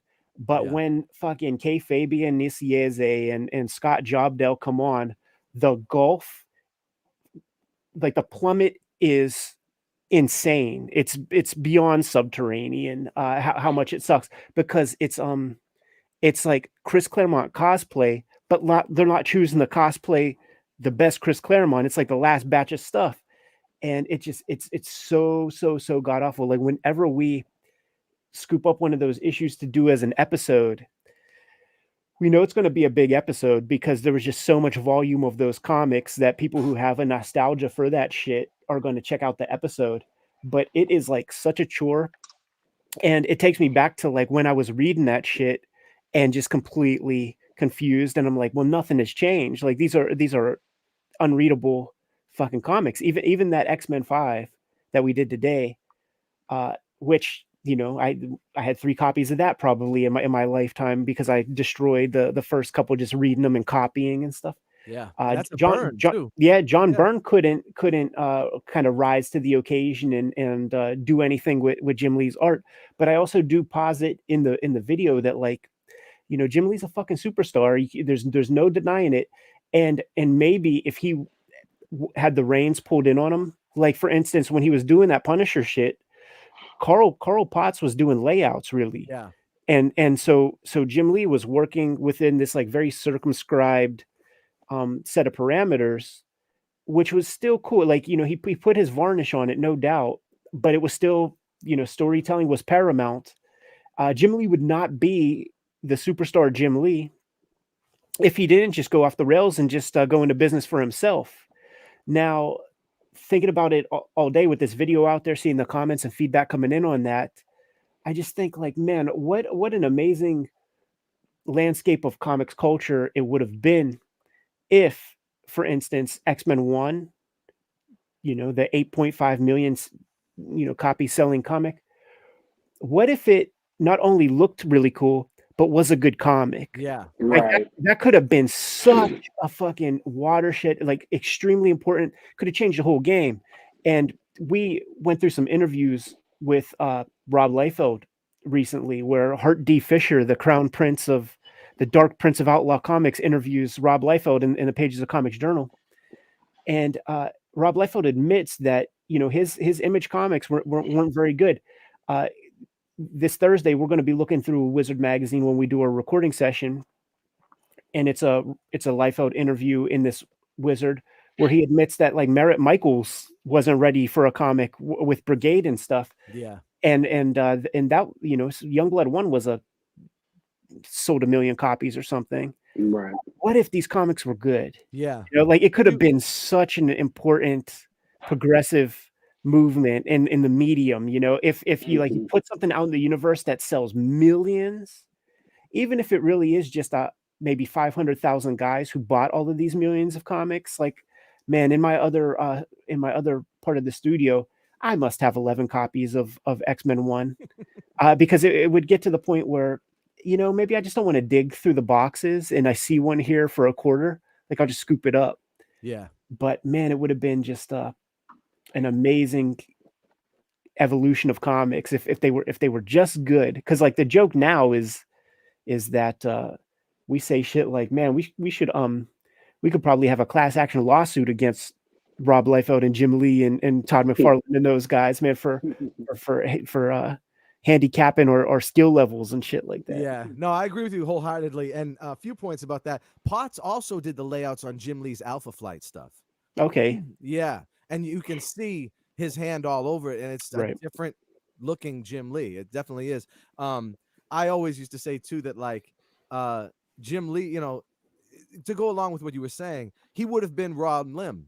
Jim Lee would have been Ron Lim. Yeah. And that's not taking anything away from Ron Lim. Ron Lim is a great artist for his time doing that 90s style, but maybe with the framework of the house style. So he did one issue of FF. He's only done 1 or 2 issues of FF at all, but he did one that was in my early run that I was buying, and it was The Last Acts of Vengeance. And the first 2 were Rich Buckler's last 2 FFs ever that he drew, because he has a few tenures on FF. Yeah, sure. And, I didn't know he had a tenure that late, to be honest. Yeah, that's his last one. And he's the 4th. You and me talked about this before, but he's like the 4th biggest tenure of FF artists. And Lim did a fill-in issue, and that was the thing that I wanted to draw, was Ben Grimm by Ron Lim. Like that was the version of the thing.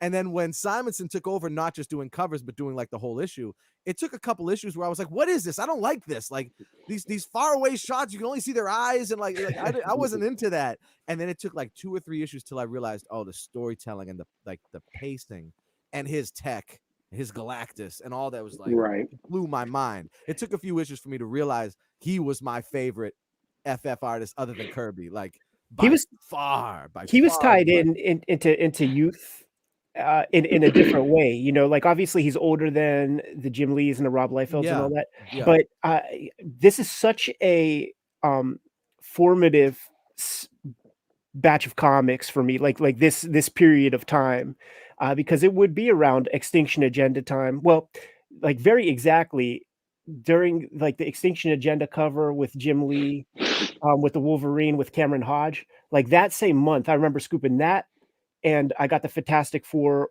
the first one with Art Adams came out at the same time. But before that was the Fantastic Fours Walt did, like the 2-parter in prehistoric times. Dinosaurs, yeah. So it's the big dinosaurs on the cover, and he makes sure to get like one had a fucking Tyrannosaurus on the cover with like the thing holding up a big rock or something, and then another one had like some Triceratopses and shit. And like what boy is not gonna want to scoop up the dinosaur comic? And one of the other things about like those Fantastic Fours, like you're a little kid, you're susceptible to shit. And the top little masthead where it was like, what did it say? Like the greatest comic, the world's greatest comic magazine. Yeah, the world's greatest comic magazine. Like, well, hey man, if it's the world's greatest comic magazine, I should probably have that. Mm-hmm.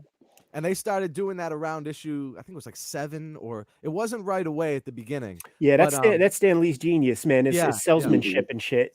And that's sort of, we nod to that like at the beginning of the show when we're like, yo man, welcome to your favorite YouTube channel. Like that's that top masthead Fantastic Four shit.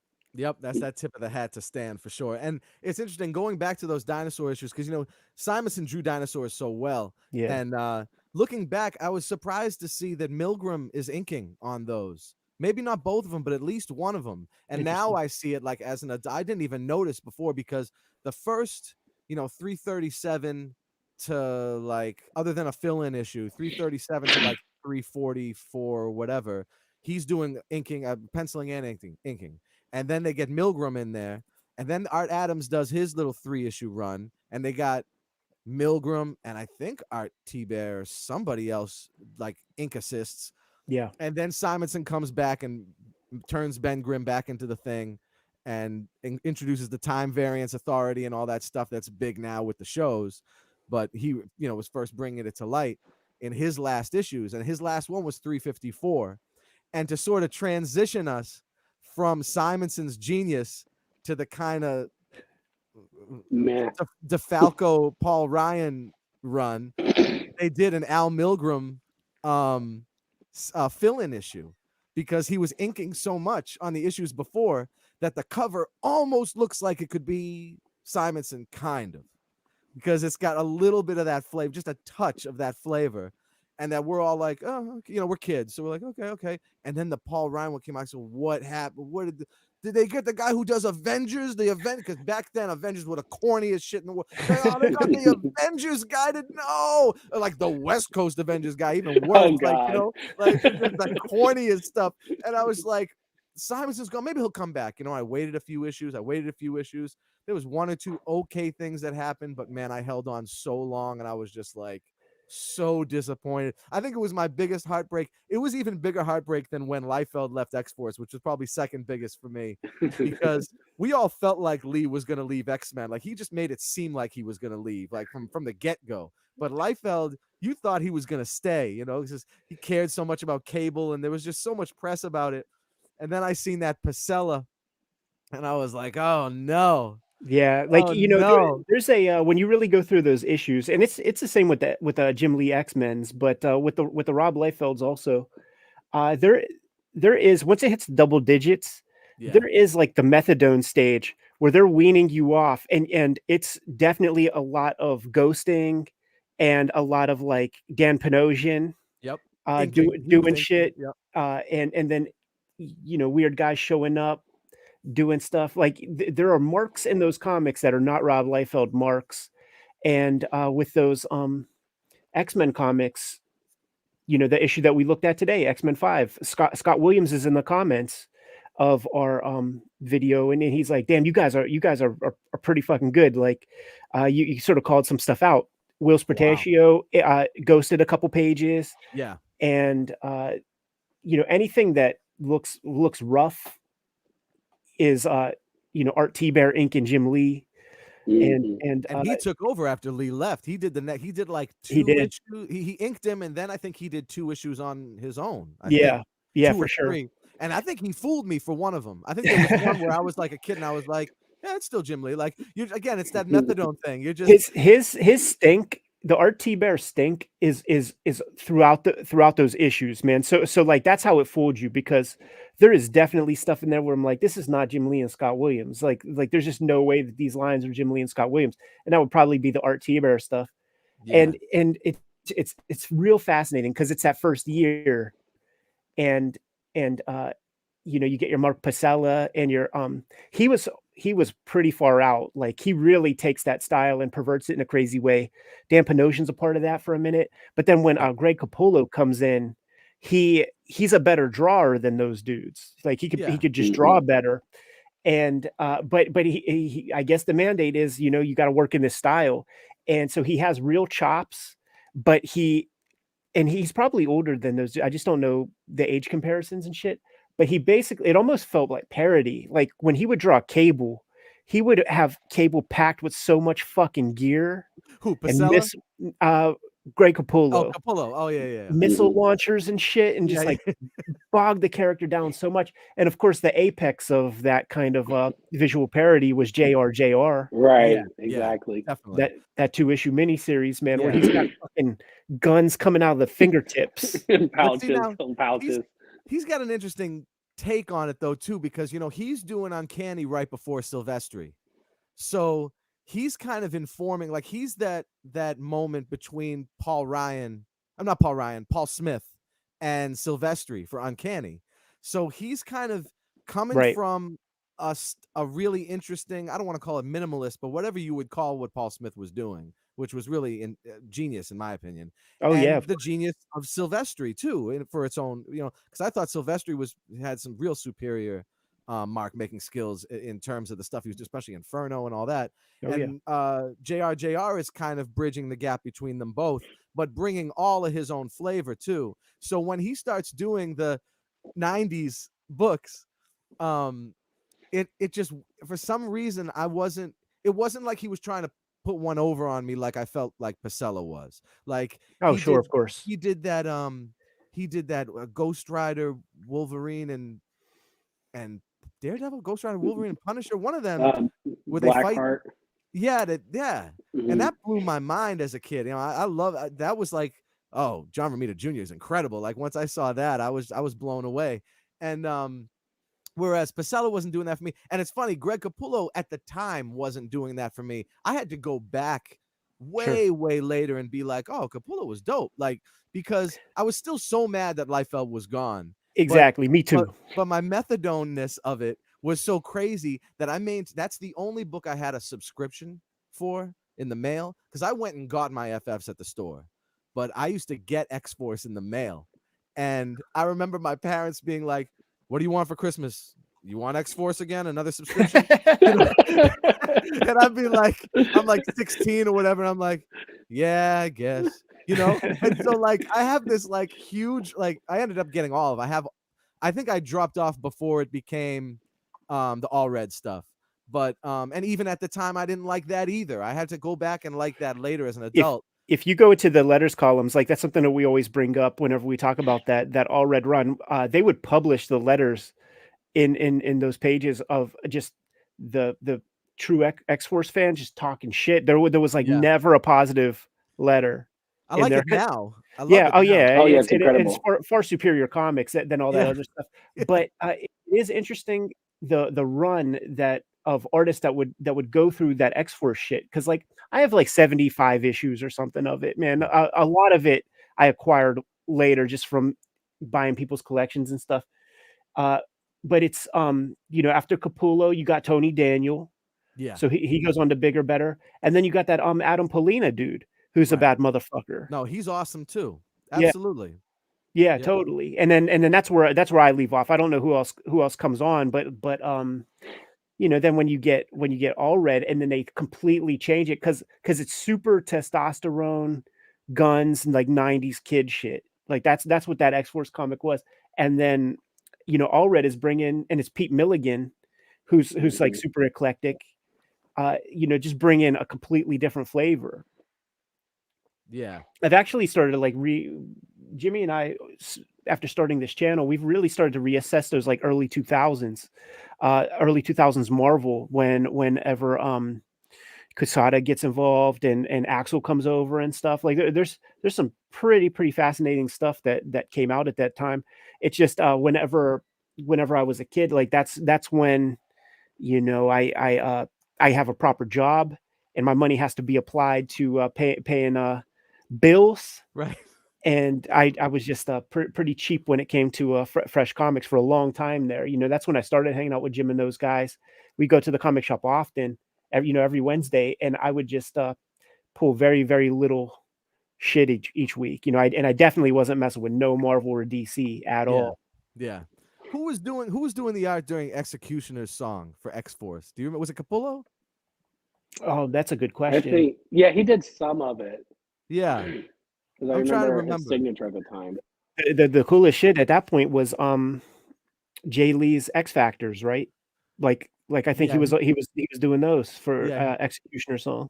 I think Stroman's last one for X Factor is in Executioner's Song, because the picture where Guido is like in the center running, and I think that's the very last Stroman, because I loved what Stroman did, and I followed him to Tribe, at Image, and I really dug his style because it was just different. And I liked Jay Lee for the same reason, because it was different. Mark Tex, same thing. Oh yeah. Sam Keith, same thing.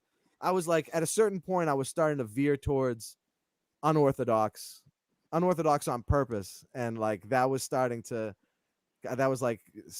scratch the itch that I had, especially when Executioner's Song is like the last tidbit of interest in story that I may have had in any of those titles.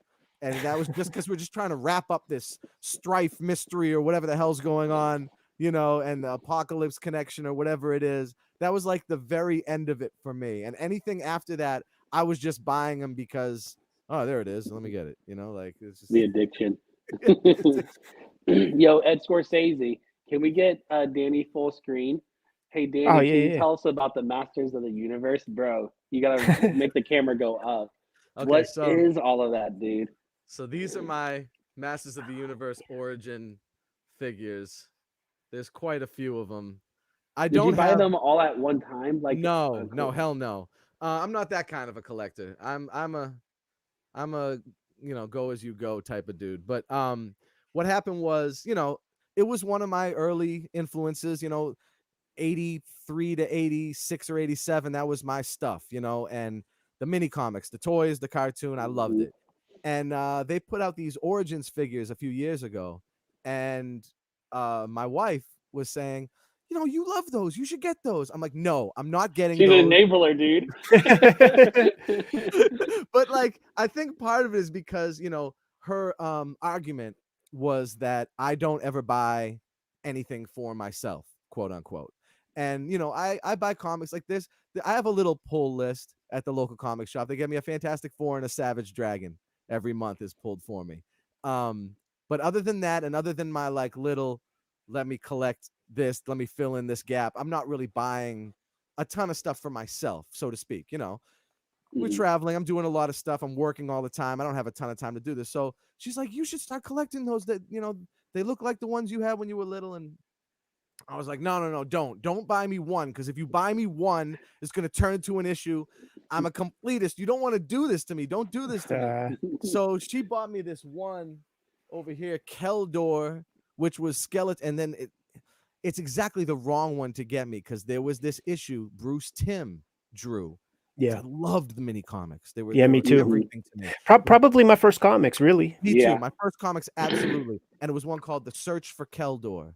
And it was during that last iteration of Masters of the Universe, and they were hinting at Keldor with Skeletor, but they didn't really say it, and they left it open, and then the line was discontinued, so we never found out. And so she got me the Keldor, and I was like, oh, why did you do this to me?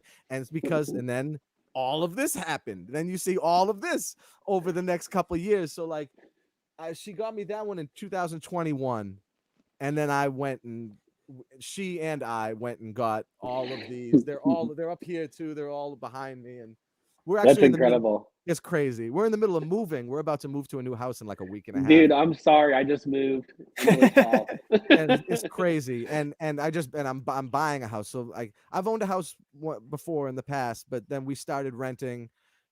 The price is nice down here in Tallahassee, for rent. So we rented a nice place out here, 3.6 acres. I couldn't say no. The price was right. But now I'm, saved about half my money last year. So let's buy a place. We got 3 kids. They can all have their own bedroom, the whole 9. So everything else in the house is packed except for this wall behind, because I know I have to do interviews and stuff. I'm doing a lot of interviews for the book almost daily. So I'm trying to wait till the very last, to the sort of nth hour to take this stuff down. And everybody's like, Daddy, what are you gonna do with the toys? How are you gonna do that? They're also asking me that about my Lego Super Mario setup, because I have like 20 of the sets all in consecutive, like it's one big game that you can play with the Lego Mario on the kitchen counter. So they're like, how are you gonna do? Yeah, I have a problem with collections. You're a video game head too, right? Like we were talking about that stuff, man. You got the I guess they call it retro stuff set up. Yeah, I'm that retro guy. So I just took that stuff down a couple days ago, and I'm already like, oh, it's funny. I don't play it a lot, but when I play it, it's like 10 minutes, 15 minutes, and then I put it down, like, 'cause I feel guilty. The same thing with TV. It's like I can't watch anything more than my daily Kayfabe, and I'm just like, everything else, I just feel I should be practicing right now or something. But I have the old box TV. I actually have the last iteration of the box TV, so it's the nicest big glass boxy TV you can get with the RF modulator. And I've got all 3 original Ataris, 2600, 5200, which is my favorite, and the 7800. I've got the NES. I've got the Super NES. I got the Sega Genesis. I have the PlayStation 2, the Wii.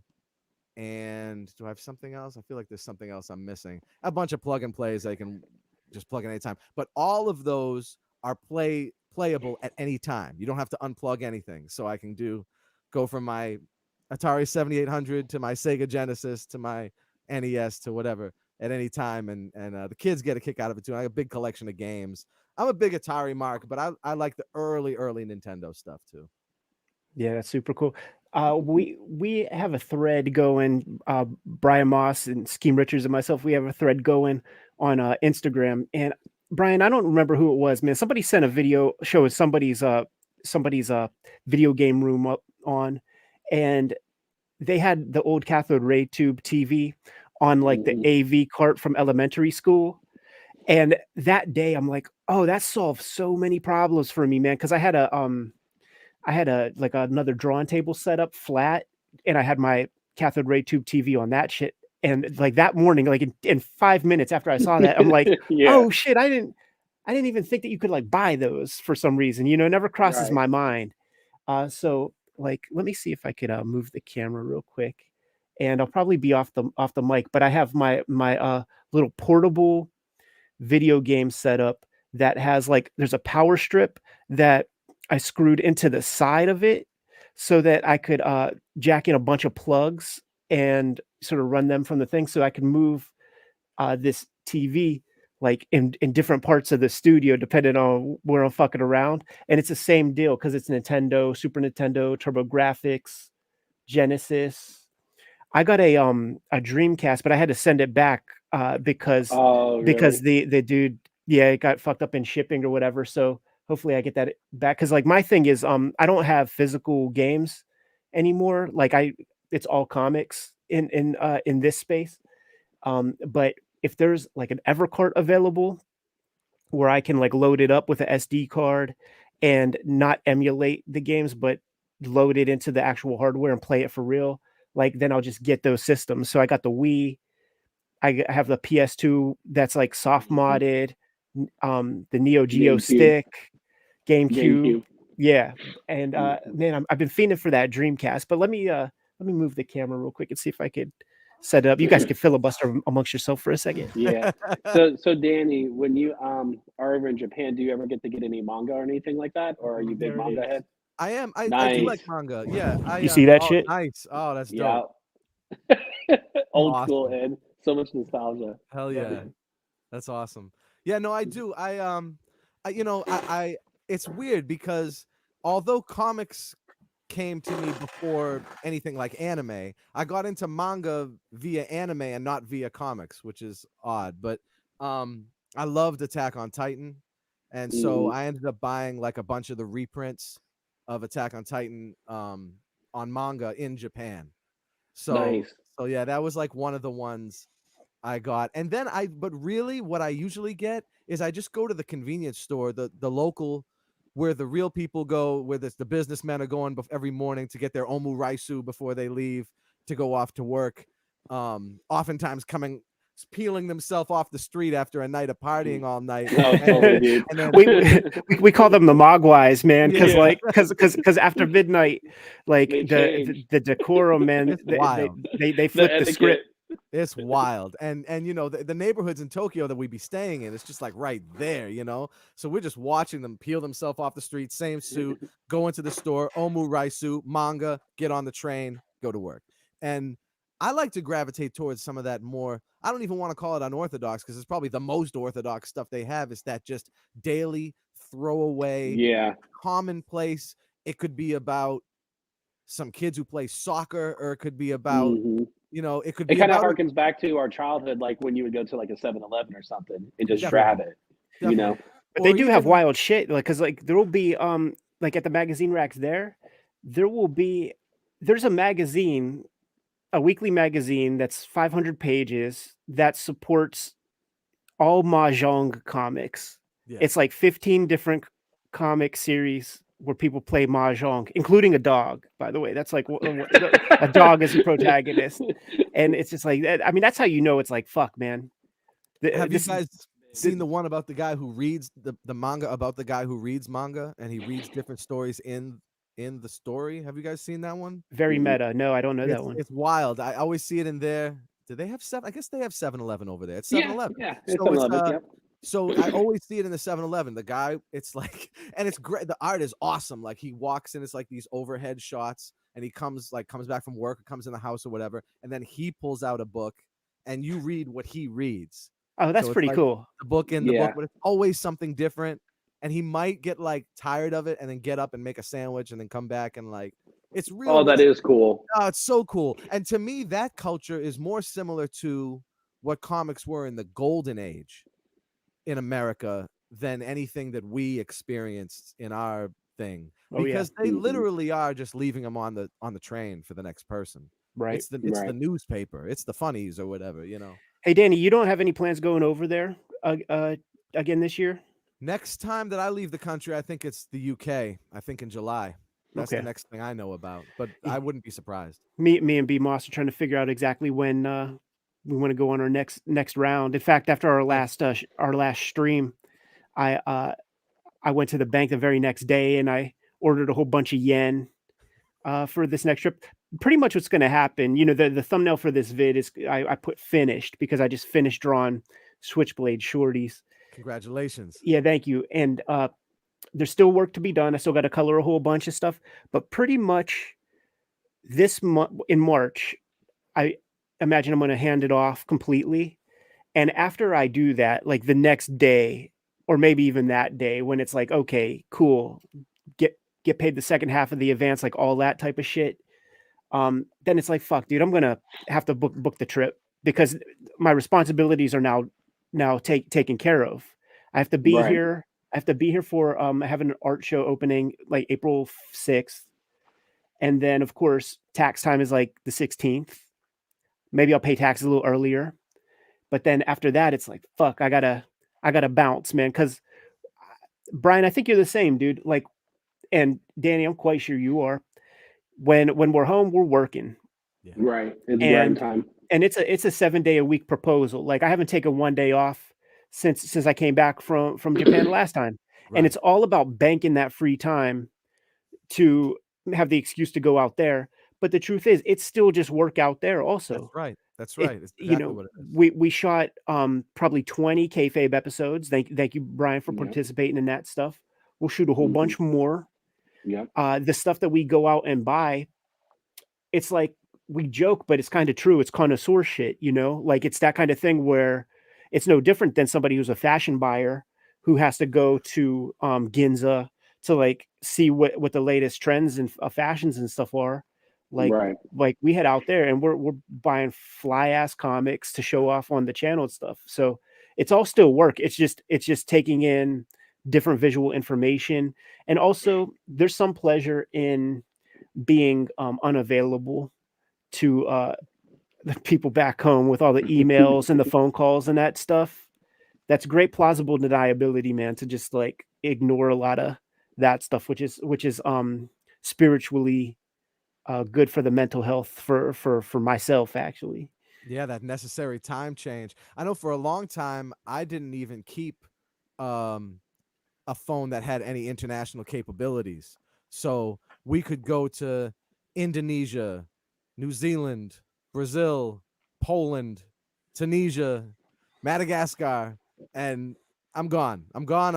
All it is, and again, it's it is immersement in the work. You know, yes. it is that. But then there's also that, like you said, that switch off. Oh, the time change is so variable here that, you know, not only am I going to be, and the travel back, I end up living that same day twice anyway. So it's like a whole different kind. Listen, I lived this day twice. Just let me go to sleep, you know? Right. So that kind of thing. But yeah, no, it is good for the soul. And it also leads back to, you know, you were saying it's also work, because in the arts, it doesn't matter if you're a comedian, an actor, an artist, a musician. We are immersed in a multifaceted, multidisciplinary series of jobs. It isn't just one thing. You know, I couldn't just go and say I play keyboard, like I play piano. It would never work. And that's my friends who are like, oh, you must like, who are like maybe envious or whatever, that are aspiring musicians or anything like that, who aren't in the business. They just think they can just be a drummer, a singer. I wish it worked that way, dude. It doesn't. Yeah. And you know, I learned early on, you know, once when my bandmates, my big brothers, were teaching me about publishing, and I was already a studio rat, which is a whole nother side of of music life from touring, and then so there's a whole thing of multifaceted jobs, and then with the coming of COVID, you had to diversify triple time. You had, so all the diversification that occurred beforehand, you have to multiply that by at least 3. And Right. so if you're in these professions, these very distinctive professions, you have to do a multitude of things regimented every day to make that day worth anything. And for the most part, they are seemingly divergent. You know, Yeah. I think to I the always untrained eye. Go I ahead. always explain to people, Danny, that like I have to fight to be able to make art. I do it daily, but all the other workload takes over. You know, you can spend a whole day of doing emails and be burnt out. You know Yep. what I mean?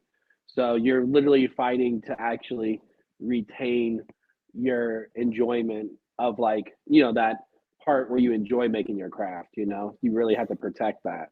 It's also that thing too, where just like we're very blue collar around here, man. So you grow up seeing, your folks or whoever, they have one job, and they put 8 hours in there, 8 hours to sleep, couple hours, like maybe an hour each way to commute. So, they have 5 hours of quote unquote free time. So like that's it. Like that's all you have time for with that kind of thing. But there's not one person in any creative art that basically just gets like one 1099 form or like Right. one W2. There's all different sorts of income, and that's you don't know that when you're getting started at your thing, and it's a whole lot of different stuff in comics. It could be selling original artwork, it could be royalties from past works, it could Exactly. be the stuff that you're getting now, it could be commissions. Like there's probably 5 6 different things to sort of bring some loot in. Since me and Jimmy started the Kayfabe channel, with the channel alone, there's like 4 income streams, Right. just with Cartoonist Kayfabe, and each of those comes with it the 1099 form that you have to proffer to the accountant who's just like, look at what is all this nonsense that I have to make sense of. Yeah, it's a grind, and it's all encompassing, but it's what the great David Lynch calls the art 24/7 lifestyle. And if you are privileged enough to sort of be in that game, that is what it takes. It takes all of your time. You have to have a good kind of support system that understands that. Oh, And then it's shit, man. Like if your wife is telling you to scoop up some Masters of the Universe figures, like that's a thoroughbred, man. Like yeah. that's a keeper. That's Exactly. amazing shit. That's Hell yeah. that's that's super fucking cool. The Uh, I got a new CPA this year, and so yeah. my old CPA retired, and he was a beast. He was just amazing. But like the new one, she's just looking after everything's done, and she's like looking it all over. She's like, "Where do you have an extra amount of hours in your day that the rest of us don't have? How are you doing this?" Because everything is a separate 1099, and like Oh yeah. I It's have exhausting. I'm the kind of dude who, even in the band, the other band members are like, "What are you're crazy?" Because I have like I'm working on my 23rd solo album. So I'm only 43. To have 23 solo albums is kind of unheard of Mm. at my age. Yeah, yeah, you're like a rapper. It's like one of those A things. And then mixtape era rapper. exactly. And that's not including productions for other people, and then sessions for other, so things I've produced, but then sessions I've done for other people.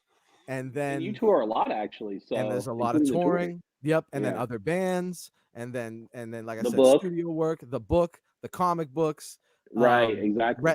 local residencies. Like when I'm home, I'll do a Mhm. classical residency, a jazz residency, totally different disciplines.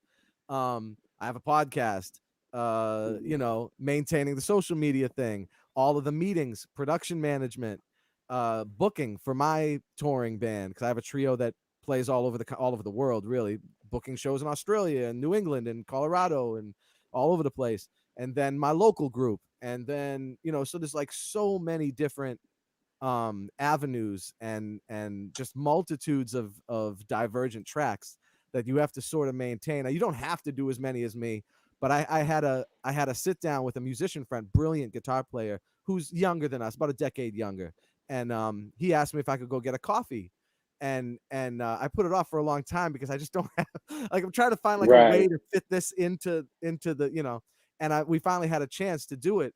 And the main question he asked, because he got an MD job directing at a theater troupe, I think, and he said, you know, Danny, how do you? I can see that you're still romantic about this, or you still feel passion Yeah, you with got your that work. spark. Yeah. Mhm. How have you kept that? He's like, because you've been doing it over 20 years now, just for George. I said, yeah, but I'm not just working for George. And that's, Right. if I was doing any one of the, because I also teach lessons, I have proteges. If I was doing any one of those things, I would be pulling all my hair out. If I was doing, and not just for financial reasons, really for just sanity reasons. Like, Right. my You parents were got to mix it piano up. teachers. I can't imagine just teaching kids piano. Like, kill me, just kill me. It's the most soul sucking thing I Mhm. have ever experienced. You can only have so many students because Right. it's one of those things. And I feel that way about everything I do. Sessions is some of the best money I make is doing studio sessions, but if I just did that, I'd be burnt out. If I was just a touring musician, I would have burnt out 20 years, 15 years ago. Because I know guys who have lasted 2-3 years on the road and gone. There's Because a the real Right. there's a real art to that stuff, man. Like whenever Hip Hop Family Tree first came out, was really popping off. Uh, you know, comic dudes are not seasoned travelers at that level, you know. And I remember like, okay, well, I'll just cheat on the road in terms of diet and stuff. And then, you know, when you get back, you got some titty on your chest and stuff, man, because you've been eating too much bad food. But like touring musician, you got to stay fly. You're up on stage in front of a bunch of people, so you got to like figure that shit out. Like there's a lot that goes into that.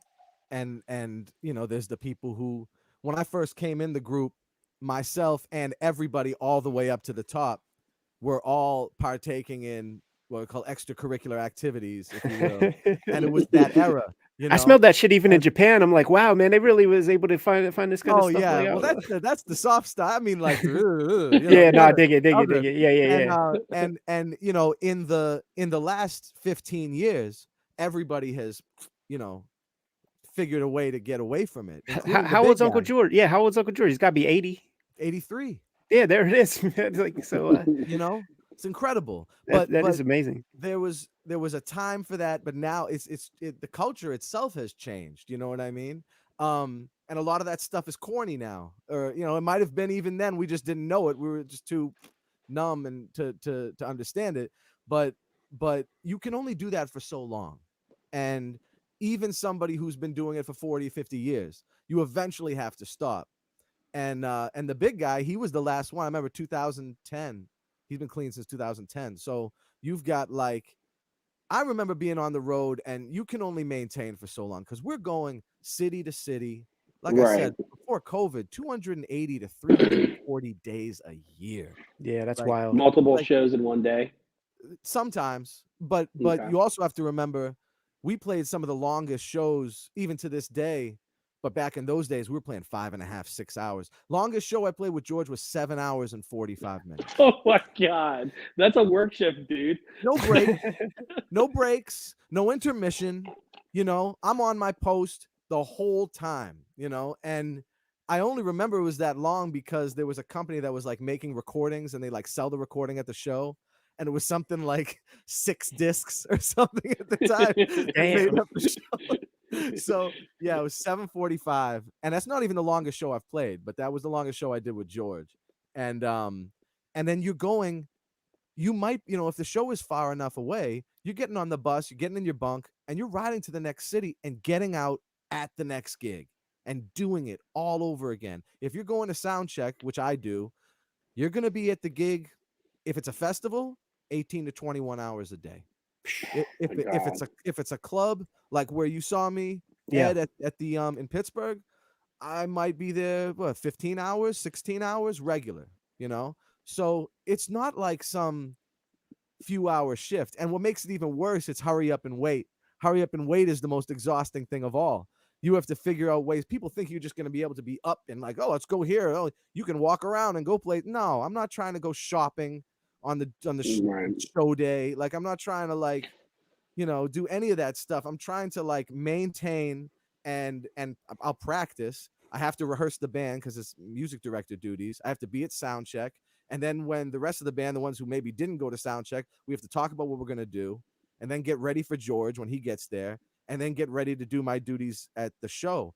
So you wait all day to perform for a couple hours and then you get off. And so it's like 22 hours of working towards that 2 hours and then you do it all over again. It's crazy. Yeah. No wonder you gotta, at least for a time, man, mix it up with some chemical endeavors to get up when you need to and to fucking calm down. I remember, I forget the name of that documentary that Conan O'Brien did whenever he was like off the Tonight Show, and it was before his like other show. He was doing the college tours, and they had this like behind the scenes footage where he ends the show at something like 11, and he goes to the hotel and is just like, I just spoke to 3,000 people or 10,000 people, whatever it was. Like, how am I supposed to go to bed now? And I got to do another round of this tomorrow. And it's like, you just can't come down from that, man. Just physiologically, like, And there's shit built into you, man, where that puts you on edge or hyper aware of, the 10,000 people staring at you. and you multiply that by overseas time change. How about you flew for 16 hours to get there, and now you're going right to the stage. And then, overseas was where our biggest, like, we've done shows like in Denmark, 500,000 people. One of my first shows with the band. Or Brazil, same thing, 500,000 people with, I think Most Def opened for us. Most Def and Talib Kweli. And we played in front of 500,000 people in the streets of Sao Paulo, like a street festival. And then you get off and it's like, again, the time is all weird. You're not really all the way there. But I will say this, with all that being said, doing all that sober now, after doing it 21 years, is by far the most A, rewarding, and B, manageable version of that. So you think the numbing is working. It's not, because you're not maintaining or progressing in your craft. You're maybe maintaining. Like, people be you're like, getting wow, by. it's amazing how good he can do wasted. Yeah, okay. But like, take that. I've seen all of those dudes, and then on their sober, it's like, wow, incredible. Like, what a genius, So I definitely can say, because I've been through all the iterations of it, as a sober 40-something, it's by far the most rewarding and, more importantly, manageable way to do it. I can definitely say that now. Yeah, it makes a lot of sense, man. Danny, let's wrap things up for the night, man. It was a pleasure talking to you, man, and really cool sort of touching base after a while. Why don't you tell people where they could get this P-Funk book? Yeah, you can get it anywhere books are sold. It's the what's the exact title? It is the Authorized P-Funk Song Reference, Official Canon of Parliament Funkadelic, 1956 to 2023. It's That's your tribute to Fantastic Four. Your title, your masthead. And it's published by Rowman and Littlefield. You can get it from the Rowman and Littlefield website. You can get it on Amazon. You can get it through Barnes and Nobles, Books A Million, anywhere books are sold. If you don't have it in your brick and mortar bookseller, go and recommend it to them, and at your local library. It's been placed in scores of libraries all over the country. I'm super proud to say that last year it was the #1 seller for Rowman and Littlefield, and it is in the top 10 bestsellers of all time for Rowman and Littlefield. I'm very proud to say. That's awesome. It made #1 in new releases for several months when it came out, #1 in music reference, #1 in music catalogs for several months. So super happy about that. So do you have your Uncle Scrooge money vault built into your new house? Soon, I hope. Super cool. And let people know what your social media and all that stuff is, so that they could follow you. Instagram, it's just Danny Bedrosian. Same thing with Facebook. And I also got my band, Danny Bedrosian and Secret Army, on Facebook, that you can check that out. And also, again, sell comic books. You can check them out through that social media. Sons of the Sun. We're working on the 4th issue right now. And I'm proud to say, I can't say too much about it, but I'm working on a new book. It's coming out in 2025, dealing with some of the same subject material as the first book, but on a whole nother scope. So I'm really excited about it. B Moss, tell the people. You can hit me up at Strange Things Moss on Instagram. That's usually where I cause trouble. And the current books that I'm promoting right now is Outer Heaven and Desert Decay. So you can get those through Etsy or just hit me up on Instagram. I'm also on Facebook and other platforms, but Instagram's the main one. Guys, thanks so much for joining me here tonight. Thank you, Ed. Awesome. Thank you. Appreciate care, it. guys. Good seeing you, Danny. Good seeing you too, Brian. All right. Kayfabers, like, follow, subscribe to the YouTube channel, hit the bell so that we can notify you when new videos are available. We are on the road to 100,000 subscribers. Thank you very much. And if you get anything out of these videos, if you dig what we produce, make sure that you follow the channel, and it helps us out a lot. The videos are ultimately brought to you by the books that we make, but we have a Patreon, and the Patreon is there for you to mitigate the kayfabe effect. Become one of our biggest supporters, and you get all the videos before anybody else. You also have access to the live stream recording session as we produce these videos. Link in the description below for the Patreon. We have more than 1,700 videos out there, and we might have talked about some of your favorite comics. So make sure you hit the magnifying glass on the front page of the Kayfabe YouTube channel. Check out the channel, pop in your favorite titles, check out those episodes. If we haven't talked about your favorite comics, then by all means put something in the comments so that we can push those books a little bit higher on our to-read piles. Ultimately, the videos are brought to you by the books that we make. Right now, I've been working on Switchblade Shorties, which is my daily comic strip. You can find it on all of our social media platforms, the Kayfabe stuff, my own personal social media platforms, Twitter, Facebook, Instagram. There's a dedicated Switchblade Shorties Instagram, and it's also on Webtoon in its full archive. The Hip Hop Family Tree Omnibus is going quick, and it is $45 on Amazon at the moment. So scoop it up if you haven't. It's almost freaking half off, so you can't beat that with a stick. Best book I made to date. X-Men Grand Design Trilogy trade paperback. Contains all of my X-Men Grand Design works. It's the one place where you can get it all inside of one handy-dandy cover. Red Room Crypto Killers is coming out at the end of February, part of a trilogy of trade paperbacks, but you don't need to start with the first one because each contains 4 self-contained stories. So if you grab this first, Crypto Killers, then at a later time you could read the Antisocial Network or Trigger Warnings.